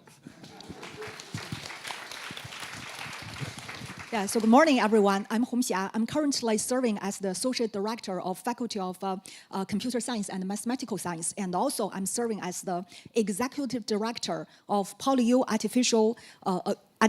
PolyU Academy of Artificial Intelligence. So I'm not sure if you've heard about this. This is actually just a setup early this year. This is our university's second university level academy. And actually we invest quite a lot. So which actually demonstrate PolyU's strong determination for the generative AI technology.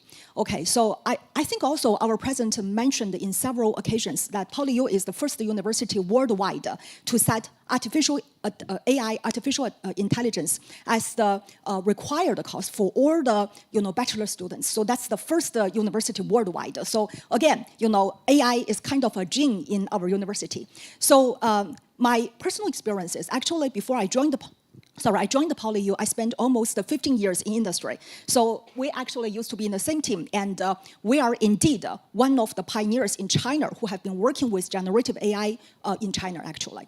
So because of my experiences, quite a good commingle between academia and industry. So today, actually, I want to make some predictions for the generative AI in the future.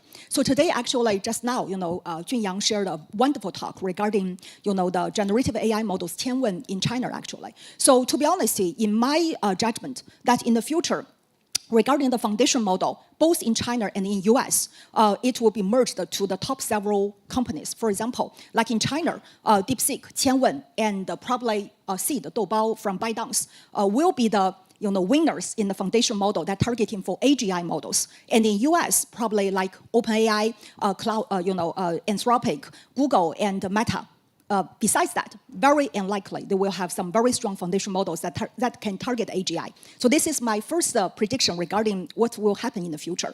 But actually, to be honest, if you look back, like the computer science development, I'm not sure because you are really so young. So like in IBM, mainframe, like the computer that we are currently using. Like 30 years ago, mainframe used to dominate the computer in this industry, and it's huge. And very few people can have the access to really do the programming. And it's also centralized. Nowadays, this is actually exactly the same for the generative AI, right? So very few people have the strong, quite a lot of abundant resources they can do like the foundation model. So because the centralized foundation model can definitely lead to the fundamental breakthrough, for example, like AGI in the future. We strongly believe for that. But now, compare, for example, like the computers nowadays, like the cell phone you guys use, is actually very small and it's decentralized. Everyone can do some programming, actually. It's just because it's a very well-packaged way that everyone can do the so-called programming very easily and very efficiently. So my second prediction for this generative AI era will definitely decentralized. Small models will dominate in the future for sure, so that this technology can be widely adopted. So definitely that will be the future. Okay, but nowadays, actually, we're facing a really big challenge. What's this challenge? So I think the hospital authority, they just mentioned nowadays, good technology is just there, but however, they cannot benefit from that. What's the reason behind that? Because the currently generative AI models that we're using, we're benefiting from, for example, like Tianwen or DeepSeek or OpenAI's models, they actually use the public open source, majority open source models. But however, for the hospitals, actually, they themselves have quite a lot of local data that cannot be crawled from the general web at all. So in that sense, these generative AI models that have been trained from the general internet data, really, they don't have such capability to deal with very complex mathematical, hospital issues, or for example, like the cancer foundation model, they cannot deal with that. So currently, we have to face one problem that we are actually trying to solve nowadays. how can we solve this so-called last mile launch problem for the generative AI models? So how can we solve that? They actually have several requirements. The first requirement is definitely, to be honest, this enterprise or these hospitals, these authorities, they are very reluctant to use the cloud-based service because their data is so private. They really don't want to upload the data, private data, to the cloud-based services. So how shall we solve that? If you require them to spend quite a lot of money to build a local GPU cluster, that's also impossible. So in that sense, how shall we just train a local, small domain-specific models with very limited GPU resources? So that's the first thing we need to solve this. So this is the first thing. The second, the currently dominant machine learning paradigm is so-called centralized. That means we have to cluster all the data, all the GPU resources in one place. For example, if we want to build a cancer foundation model, that means we have to collect all the data, cancer-based data from all the hospitals. But unfortunately, those hospitals, Hong Kong is actually better, but other places, you cannot imagine they want to share their data. It cannot happen, actually. But if we can actually enable each hospital to train their own models, but our cancer foundation model is actually fused or merged via the already trained models and get a new foundation model that actually represent all the capabilities from the decentralized hospitals. That's actually the future machine learning paradigm for generative AI, so-called decentralized. So that's all my prediction for the future. Thank you. Thank you, and I really feel the power of PolyU and also the determinism in AI, and I really believe that there will be a great connection between academia and industry, and I'm different from them. I'm a member from the industry. I'm a technical member. I'm building AI models, as I just introduced to you. I always believe that academia and industry can help each other, but it sometimes feels hard in the reality. I still remember that months ago I visited Singapore and I just gave a talk about how to build foundation models. It is a little bit different from today's talk. I just talk about the details about scaling pre-training, scaling post-training, or these things. And they told me that, well, your talk is wonderful, but it's useless. We do not have the compute. We cannot build all these things. But actually, what we are doing in the industry, we actually learn a lot from the academia. We just learn from the papers. Maybe you have a small skills.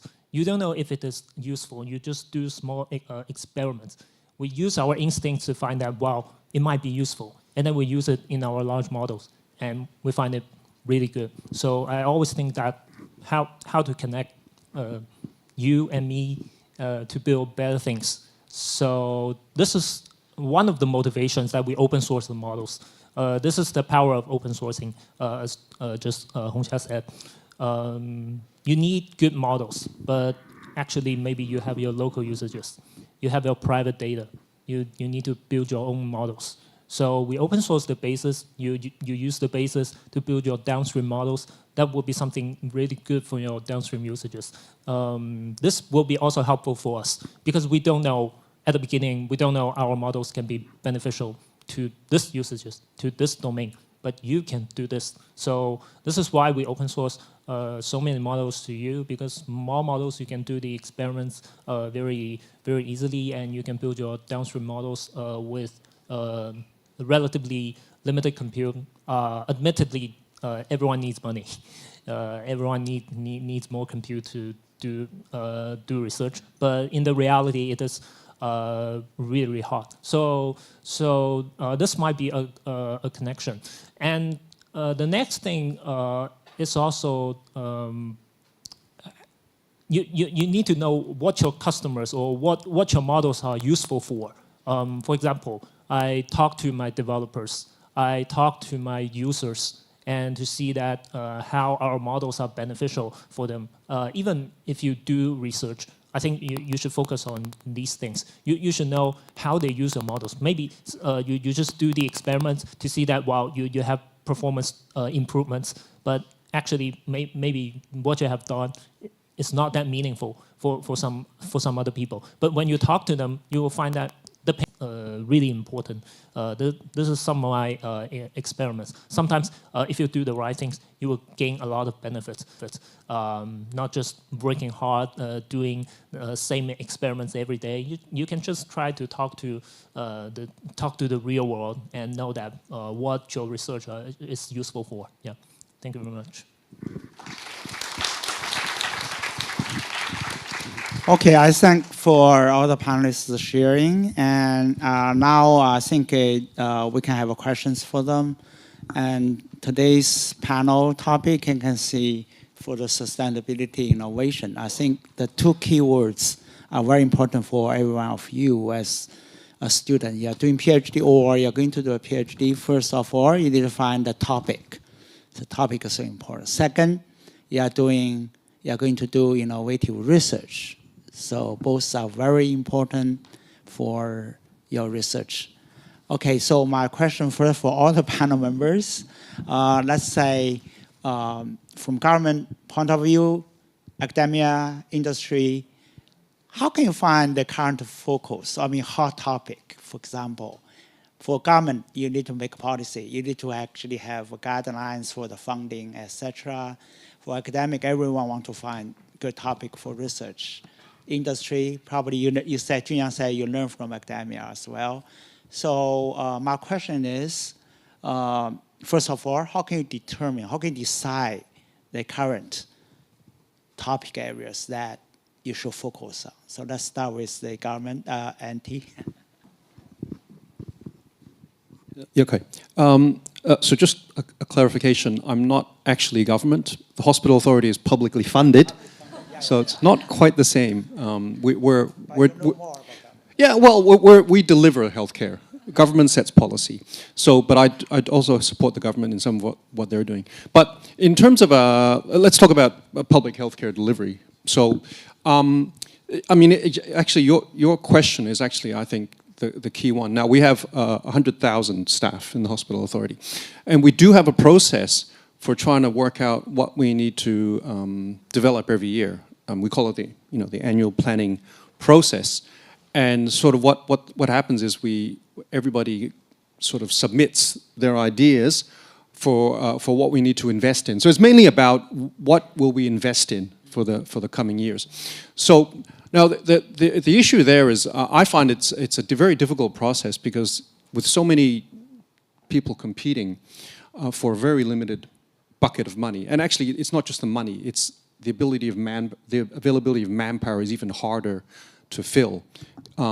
So then which ideas come up to the surface? I don't think it's necessarily, it's the model we have, and within the current funding regime it works, but I don't think it's the best way for delivering breakthroughs. Because one of the problems with, so what we've been doing from the digital health side is we've been introducing innovation models, innovation frameworks within this large organization to try and find sort of breakthrough things, new things, which don't really get to that sort of wider consensus. Because when you get to a very formal funding process in an organization like ours, things are probably already fairly well known, established. There's already a consensus. I'm looking for things which haven't reached that stage, because that's where the interesting innovation is happening, right? So for us, then we had this concept. There's a thing called the innovation funnel. I don't know if you've seen that sort of concept where there's all these ideas coming from industry, from academia, from startups, other industries. And then there's all these things, right? There's too many things. So the idea is then we want to get as many of them, sort of sift through as many of these as possible. Some of them make it through to like, okay, maybe it's actually feasible for us. And then you actually do things like, we rapidly do a proof of concept. So actually get some interested people within the authority who are, able to sort of try it out. But these things, this is a very rapid cycle. It used to be, I mean, if you go through the formal process, it takes years, right? This is much quicker. And then proof of concept quickly. If proof of concept seems to work, we then build it up properly into a product. And then that sort of work to get things quickly from this huge universe into some good ideas that we think will become good products. The second part though is then how do you get adoption of those products. Because if you built a product, which is great, but nobody uses it. Now, you may think, now this is something that I've learned over the years, a really great product doesn't mean it's a success, right? It may just look fantastic, people use it, think it's fantastic, but it just does not get adopted. And there's so many different reasons why things don't get adopted. One of the main reasons in healthcare is inertia. People they're not resistant to change because they don't like new things. They're resistant to change because if you change what they do, there's a risk that we start, having problems, we start killing people, right? Healthcare is very risk averse because we're dealing with people's lives. So that's a very useful thing to understand, that we're not saying, oh, we can't use it because we don't want to try something new. It's because we're not certain that it's not only of benefit, but it doesn't cause harm. So there's a key medical sort of tenet. First do no harm. That's the number one thing. Do no harm, right? So even if it's great, but if it kills a few people on the side, no, I'm sorry, there's no way that's going to fly, right? Bit different from the IT industry, who can just break things, right? Healthcare, you can't do that. So understanding those sorts of you can call it maybe culture. These underlying principles of whatever industry that you're aiming for, that's really important, because you will find that your things are blocked not because your idea is no good or your product is no good, it's because you didn't understand the culture that you're going into. So I think that's for us, what we've been doing internally is like putting in processes and frameworks which allow us to break through those sorts of barriers. So allowing, and then the other one is what are the incentives for people to put it in? So now again, let's take the hospital authority. Everybody's on a salary in the hospital authority. Our doctors don't get paid more for seeing more patients, right? They get paid a salary to deliver whatever they're supposed to do. And if they do more or less, they still get paid that salary. Okay, so it's a public service mentality. Does that mean that everybody sits there and does nothing because I'm going to get paid anyway? Well, surprisingly, no. Because people are professionals, right? People have a professional mindset. I'm doing a job. I'm taking care of patients. I'm going to do that to the best of my ability. And if you make it easier for me to do more, I will do more, right? So, but then it has to be visible to them. Does this actually make what they're doing easier and helps patients and doesn't cause them a lot of struggle to use, right? So one of the things I've found, and this is another insight that I learned, is that we have some doctors who are very keen on new stuff, right? There's, I call them, I'm talking about IT stuff, right? So IT doctors, people who build their own computers, right? They're great, they write their own programs, and they're fantastic. And they come in with me, and they come in and say, oh, I'm doing this thing, right? And those are the worst guys for us, for general adoption, because what they think is great, actually, they think everything's great. So they will try something and they'll put it in and it'll work in their department and they'll tell you how great it is. Everybody else is looking at them going, well, I'm not going to do that. That just doesn't, not that it doesn't work, it's just that because that doctor is scratching his own itch. He loves, computers. So he's willing to go way beyond what people would. But most people aren't like that.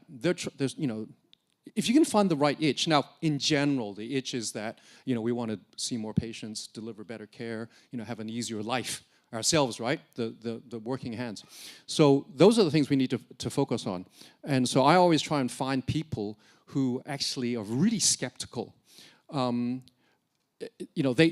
come to them and they're going, no, that sort of thing. But people like that who are resistant to your idea, and if you can show them, turn them around and demonstrate to them that this actually works, they become your best marketers, your best champions, because the guys who are predisposed to just support whatever you do, those aren't going to help you. You want people who, like most people, they're looking at this from a very slightly skeptical point of view. If you can show that you can convince these people, then you have a very good chance of convincing most people. So I think that's some of the things I've learned about how we can try and get new ideas into a working organization like the Hospital Authority. Thank you. Just want to echo what Dr. John just mentioned. Actually, when we try to bid for some grant, we are pretty much like you guys applying for the PhD scholarship. You're trying to convince them you're going to do this, and you'll be a good PhD student. Similar things here, right? So that's really depends on what the interest of the founding body is. Like if we compete for some kind of purely academia, probably you need to show, okay, you publish some science Nature papers, that's it. But if you want to do some, studies for government, then the first thing you should look at is a public policy address from the CE, that highlight the key issues the government will invest. So that really depends on what's the purpose of the research. But it sounds like outcome-oriented procedures.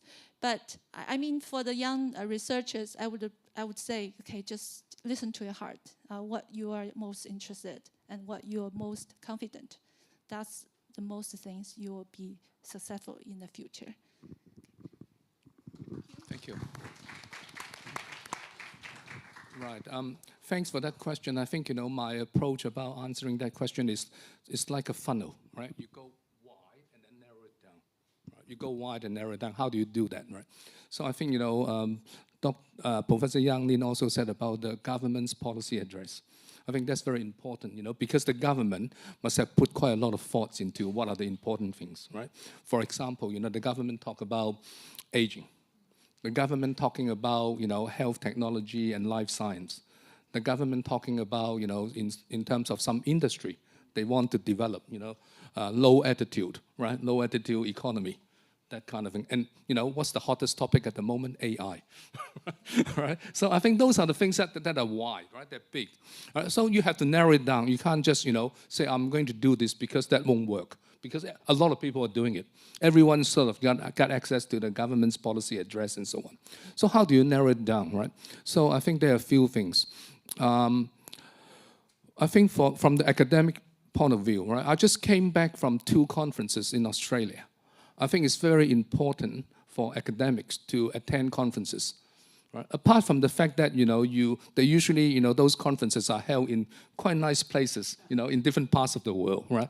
Apart from that, you can go to see other parts of the world. In fact, you got the best brains in those conferences, and they're going to talk about some of the important things. So I think it's very important. That's why Professor Chow, when he was the dean of he's still the dean of graduate school, right? So he sort of support postgraduate students to go to conferences, right? Because, that's where you get the latest idea, the cutting edge ideas. So I think that's very important, just to see whether you can go to conferences and listen to what other people said, right? So that's another thing. Now, the other thing that you can also do, one more thing that I think you might need to do is this, right? Once you really narrow down that area a little bit, you might have to do some hard work.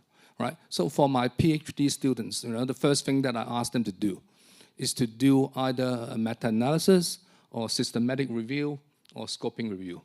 Right? So what you do is like you really, really get into that area and try to search for all the publications in that area in the last 10, 20 years. And then you review the area, you review all the papers, you review their findings, and then by looking at all that, the gaps will emerge. What are the things that we know? What are the things that we don't know? And then, based on the things that you don't know, right? Then I think, you might be able to choose a topic that is very good for yourself. Now, I think I also agree with Professor Yang Lin. We can't change our topic all the time. You can't change our topic, right? Because I finished my PhD, I got so bored with that topic, right? And then I decided, maybe I change it, right? And I think I didn't change it too much, but I thought, that's a little bit of a mistake. I think, because you spend so many years to build up your knowledge, your skills and record in that area. I think, you need to stay with it somehow, right? Maybe you have 2 or 3 research topics, but don't give up the first one. Don't give up the first one. I think that's very important because you got a track record. And then I think because you know it better than a lot of other people, I think, then, if there's some new things coming up, you'll be the first to know. I look at journal articles, right? So do you subscribe to journal articles when they got new papers? you got to look at them, right? Information exposure, I know, right? You can't read every article, but at least read the abstract or even the title, right? I think that gives you ideas. So I think that's my recommendations.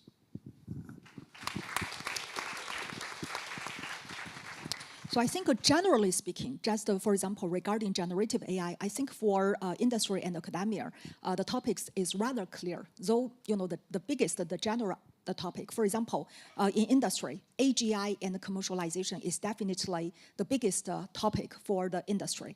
And for academia, we have to facing our practical challenges. That is, actually, we don't have such GPU resources. We don't have that many manpower, right? So this is actually kind of a challenges that we have to solve. What does that mean? That means we have to, for example, develop some domain-specific generative AI models with very limited GPU resources, with very limited manpower. So that's actually challenge our technical development. So.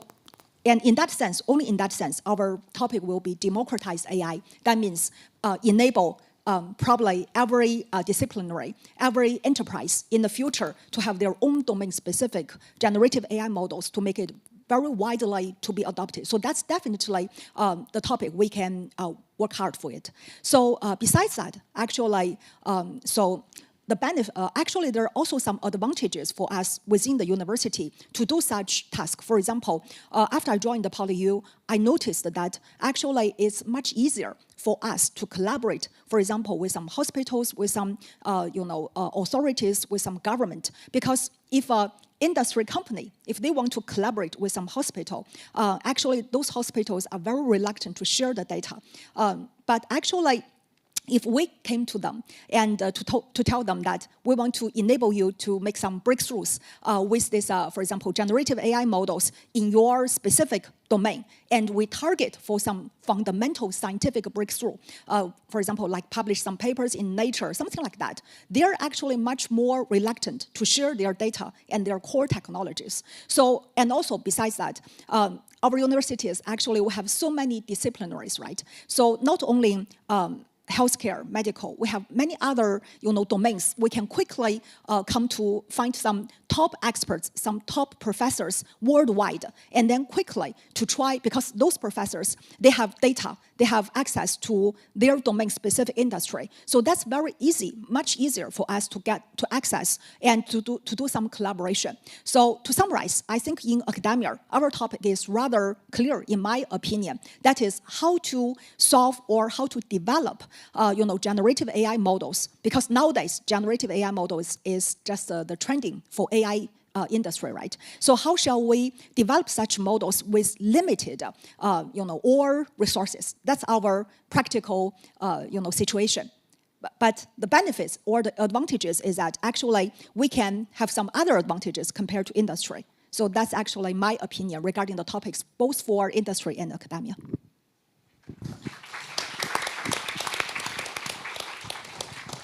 I think my topic should be more clear because I do not have many choice. Yeah, I'm lucky. I am working in AI and building foundation models, but we always think that what we are building models for. And this is a philosophical question worrying us all the time. For example, you are chasing OpenAI, you are chasing Anthropic, so what next? So this is a problem. I think we are going to empower the productivity, and maybe the productivity in the future will be much different from today's. So we might think that what can we do for this beautiful future? Sometimes we find the topics during our development. It is lucky that today's research, development, and product, they're actually mixed. They're really mixed. For example, you are a product manager. You have to know what AI is working. Maybe you are working in, you should understand algorithm just like a technical member does if you are a product manager. But if you are a technical member, you should understand what you are building for. What products are you going to build? So I have an example. As I just showed you, the web dev function to help people create web pages. And my hiring manager, a cute girl, just talked to me that, well, I use this to create a web page, but it is not beautiful. So So we want to think this way. We are going to make beautiful things, but she inspired us. So we have a new topic to make web pages beautiful. Yeah, this is what coding models for. If you are building coding models, you are just chasing benchmarks. It is actually maybe useless because they are just problems, just coding problems, solve the coding problems, but it is not connected with the real world. But if you are creating web pages, creating beautiful web pages, it can empower a lot of people. So this is how our topics coming from our development, and just follow your interests. Just do what you like, what you are interested in. Maybe it is not useful at this moment, but it might be useful in the future.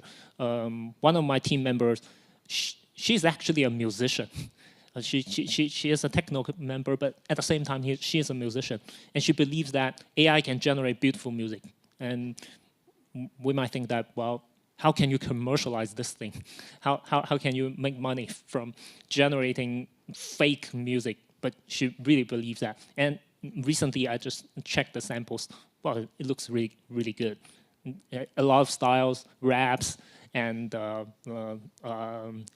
beautiful songs, and I really enjoy it. And maybe in the future we are listening to AI-generated music, or just you can listen to any music that you can imagine. So yeah, just do whatever you like.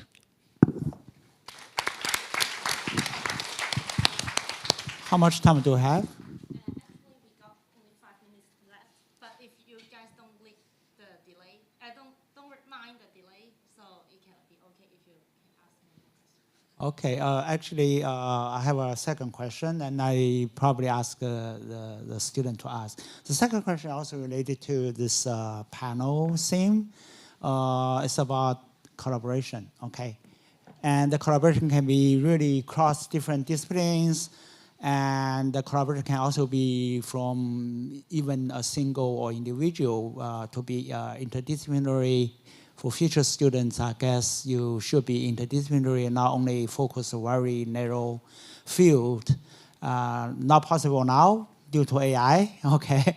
So my second question, if you look at our panel members, okay, they are from AI, they're from healthcare, and it is made for collaboration, okay? So my second question for the panel members, what are the challenges for interdisciplinary collaboration?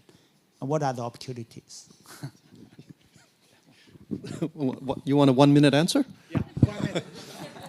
Okay. Well, I find perhaps the biggest thing that we sometimes forget about is why would our collaborators want to collaborate with us? I mean, we have a thing we want to do. I mean, for instance, you want to do your PhD or you have a product you want to develop, and you go and find people you think who can help you. Why should they help? Why should they help you? What are they getting out of it? And you have to look beyond the person themselves. You have to look into the environment in which they exist. So this is really something you have to get out of yourself and into the viewpoint of the other person. So for instance, David mentioned that you have to look at the policy level things. What's driving the whole society? Now, if you can align with those things, you have you have something to sell. But the other thing is you have to understand that they have to see why would they invest time and money and effort and possibly a lot of pain to get involved with you. What's the upside? What are the downsides? And you have to try and address those points to get them on board. So I think that's the main thing: is to looking for collaborators. It's not just what you can bring to the table; it's what you give, what they'll get out of it, and why should they collaborate with you. So. Yeah. As I mentioned, I was trained as an epidemiologist. I didn't do any AI things. I even don't understand what this large language model was actually in 3 years ago. I have no idea. But now I kind of doing this interdisciplinary research. It will always make me, suffer. Actually, I would say suffer a lot because when I talk to a technician in my team, we think we were speaking different languages. Okay? So they talk about the token, they talk about this, a lot of jargons I don't understand at all. But I talking about this odds ratio, hazard ratio, they don't understand either. So that's kind of you need to, put a lot of efforts to learn the things you hadn't learned before. So that's really depends a lot, the common interest. I would say we need a lot of alignment, not only in the language, but also in the background, but most important, interest. So we are confident. For example, as I mentioned early on, we have done a lot of collaboration with the hospital authority, public hospital authorities, and we need to look at the common interest, like diabetes care, because government has put a lot of efforts in the primary health care of the chronic diseases, and that's what they need. So that will make the communication much easier, because we're trying to addressing the most critical burning questions they're facing. But of course, that's quite challenging, to be honest. Yeah, but that's a lot of fun to learn, I think I agree. I think it's challenging. It's challenging because, for me, as a neuropsychologist, I would need access to participants who are clinical subjects. Right? So, some of them are people older people, some people, are in the hospital, people with stroke, people with head injury, that kind of thing. And, you go to the hospital and they said they're so busy, they're trying to work with the patients and, give them treatment, that kind of thing. They don't have time for research. Why do the patients want to spend 3 hours with you, undergoing neuropsychological tests and that kind of thing, right? Similarly, with the older people, right? And say, look, why should I be doing this? Is it going to be beneficial to me, right? So I think for me, I'm quite lucky because I think I've got people who gave me some suggestions about how to build that kind of relationship. When I was doing my PhD, I had no idea, right? And then I got a mentor who said, look, if you really need access to that patient, you need a champion. You need someone who can support you, who would, vouch for you. So, he suggested, if you want to go to that hospital, I suggest you talk to this neuropsychologist called so-and-so. And then I, just bring up my courage and I rang them, and then from then on, it's much easier. I think you need to get in, right? Once you crack into the kind of area, I think that's much easier. It's much easier. But at the same time, I think I just want to make sure that you understand, cracking in is just the first step. You need to maintain the goodwill and the good relationships. So I always, try to keep that relationship by giving them feedback, telling them what I've been doing, and so on and so on. And sometimes I even bring them a box of cakes, right? And say, oh, thank you very much for helping me, that kind of thing, right? So, for example, I need to get people who are older than 60, 70 years old. So I go to a social service. And then they help me and say, look, how do we help you, right? So I said, look, I don't mind. I don't mind giving out something first. I'm quite happy to give a talk to the older people. So they want to know about aging and cognition. I'm happy to give it, right? And after that, if they're interested, they can come again. And then I can tell them what research I'm doing, and they can volunteer. So I think that's also very important.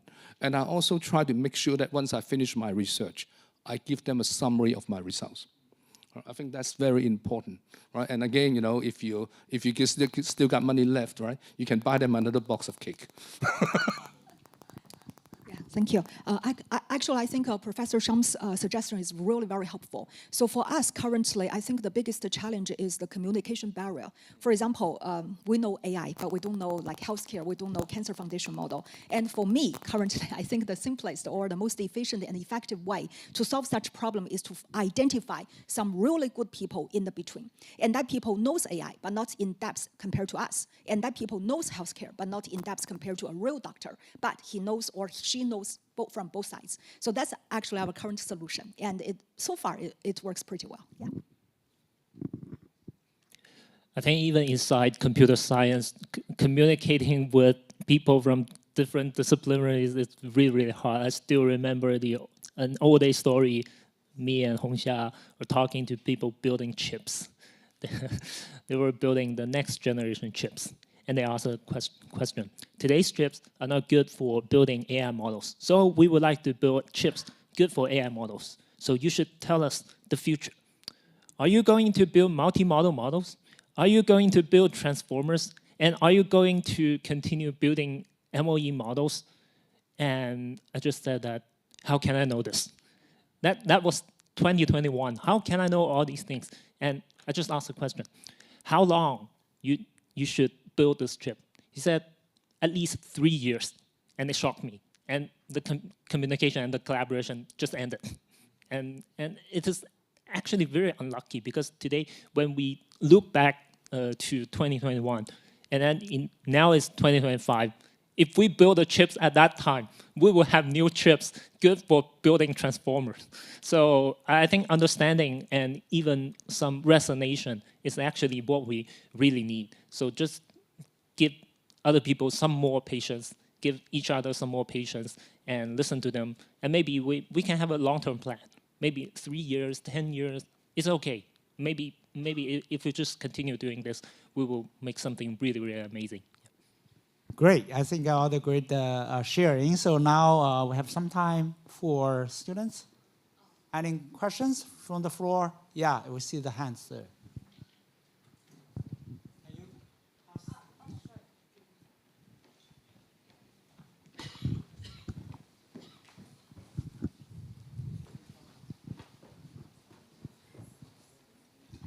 Okay, thank you so much for the sharing. I would like to have a question. Since I'm design student, we used to have like co-design sessions or participatory design to try to connect stakeholders from different fields and to bring ideas together. Like I have a question because I've been through my master thesis and I have to find a lot of like stakeholders from like mental health fields or also like engineers and to put together the different ideas. But my biggest issue was like to find that person that would like to collaborate with you. Like for example, how to find and connect with people that are willing to sharing their knowledge with you. Like maybe my question would be for a student, how would be the best or some advices for us to come to reach you or try to connect with people like you and ask for resources or knowledge sharing. Yeah.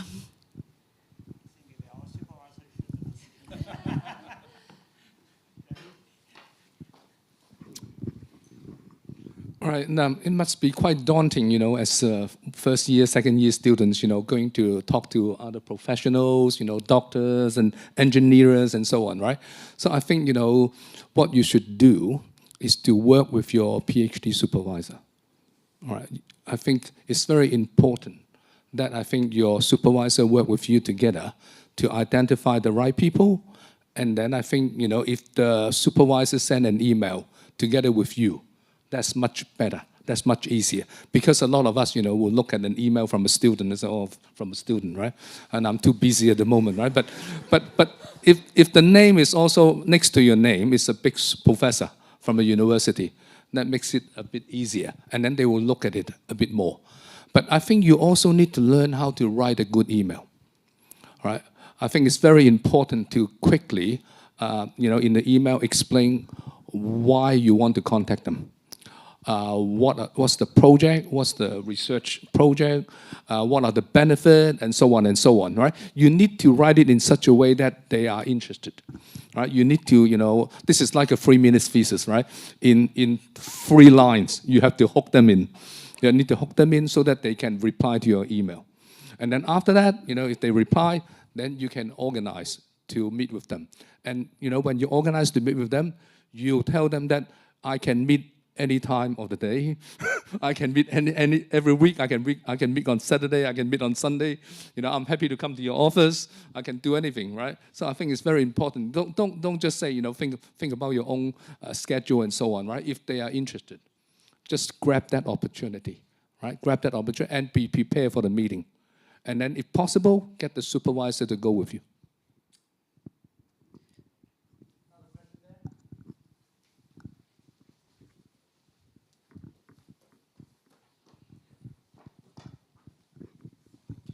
So thank you very much, panelists, for your insights. So just now, Dr. N.T. Chung, you mentioned about that there are a lot of innovations that are counterproductive and do not solve pain points, right? So just now you all talk about how. So now I want to ask, what are the biggest pain points that the academia has not yet addressed in the medical field as someone from the industry? Thank you very much. I have no idea how to answer such a big question. I mean, what are the big pain points? Like, what are the pain points that you feel that academia should look into? Yeah.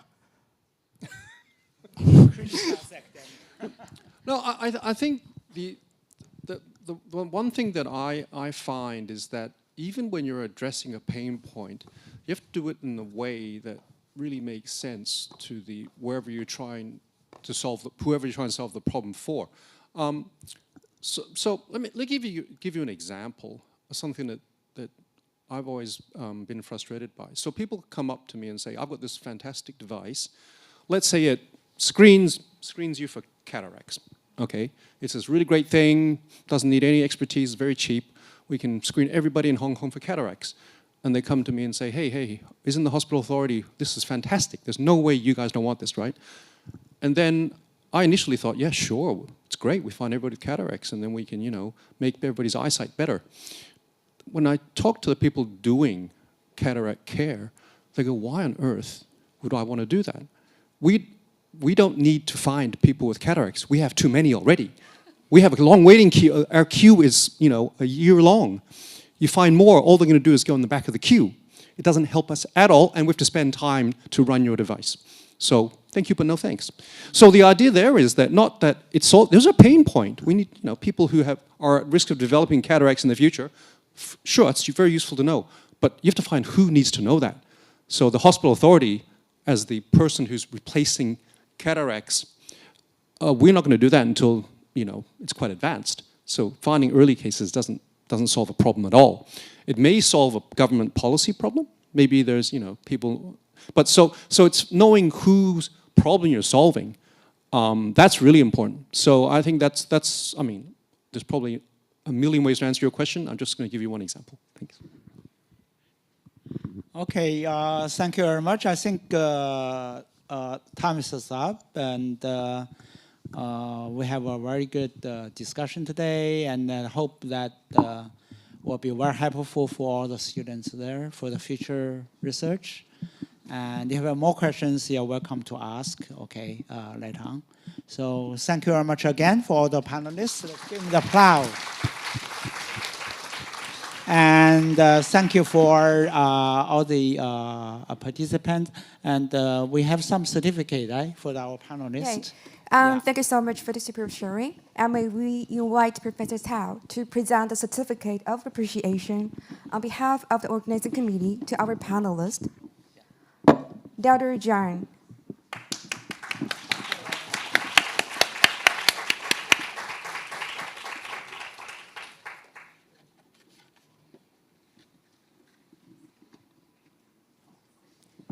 Thank you. Mr. Lin.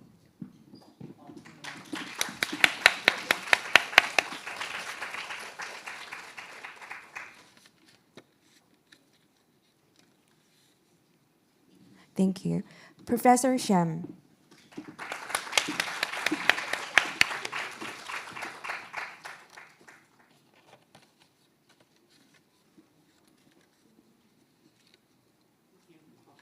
Thank you. Professor Hongxiam Yang.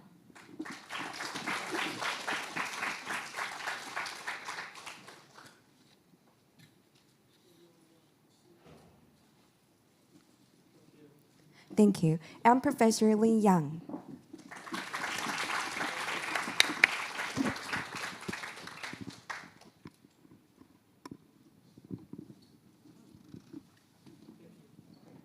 Thank you all. And that's the end of the panel session. The best paper presentation will start at 2:30 at V322. The conference lunch will be provided at the VA student canteen. Please show your name badge when entering the PRSC dining area. Please enjoy the lunch, and we see you all at V322 in the afternoon. Thank you all.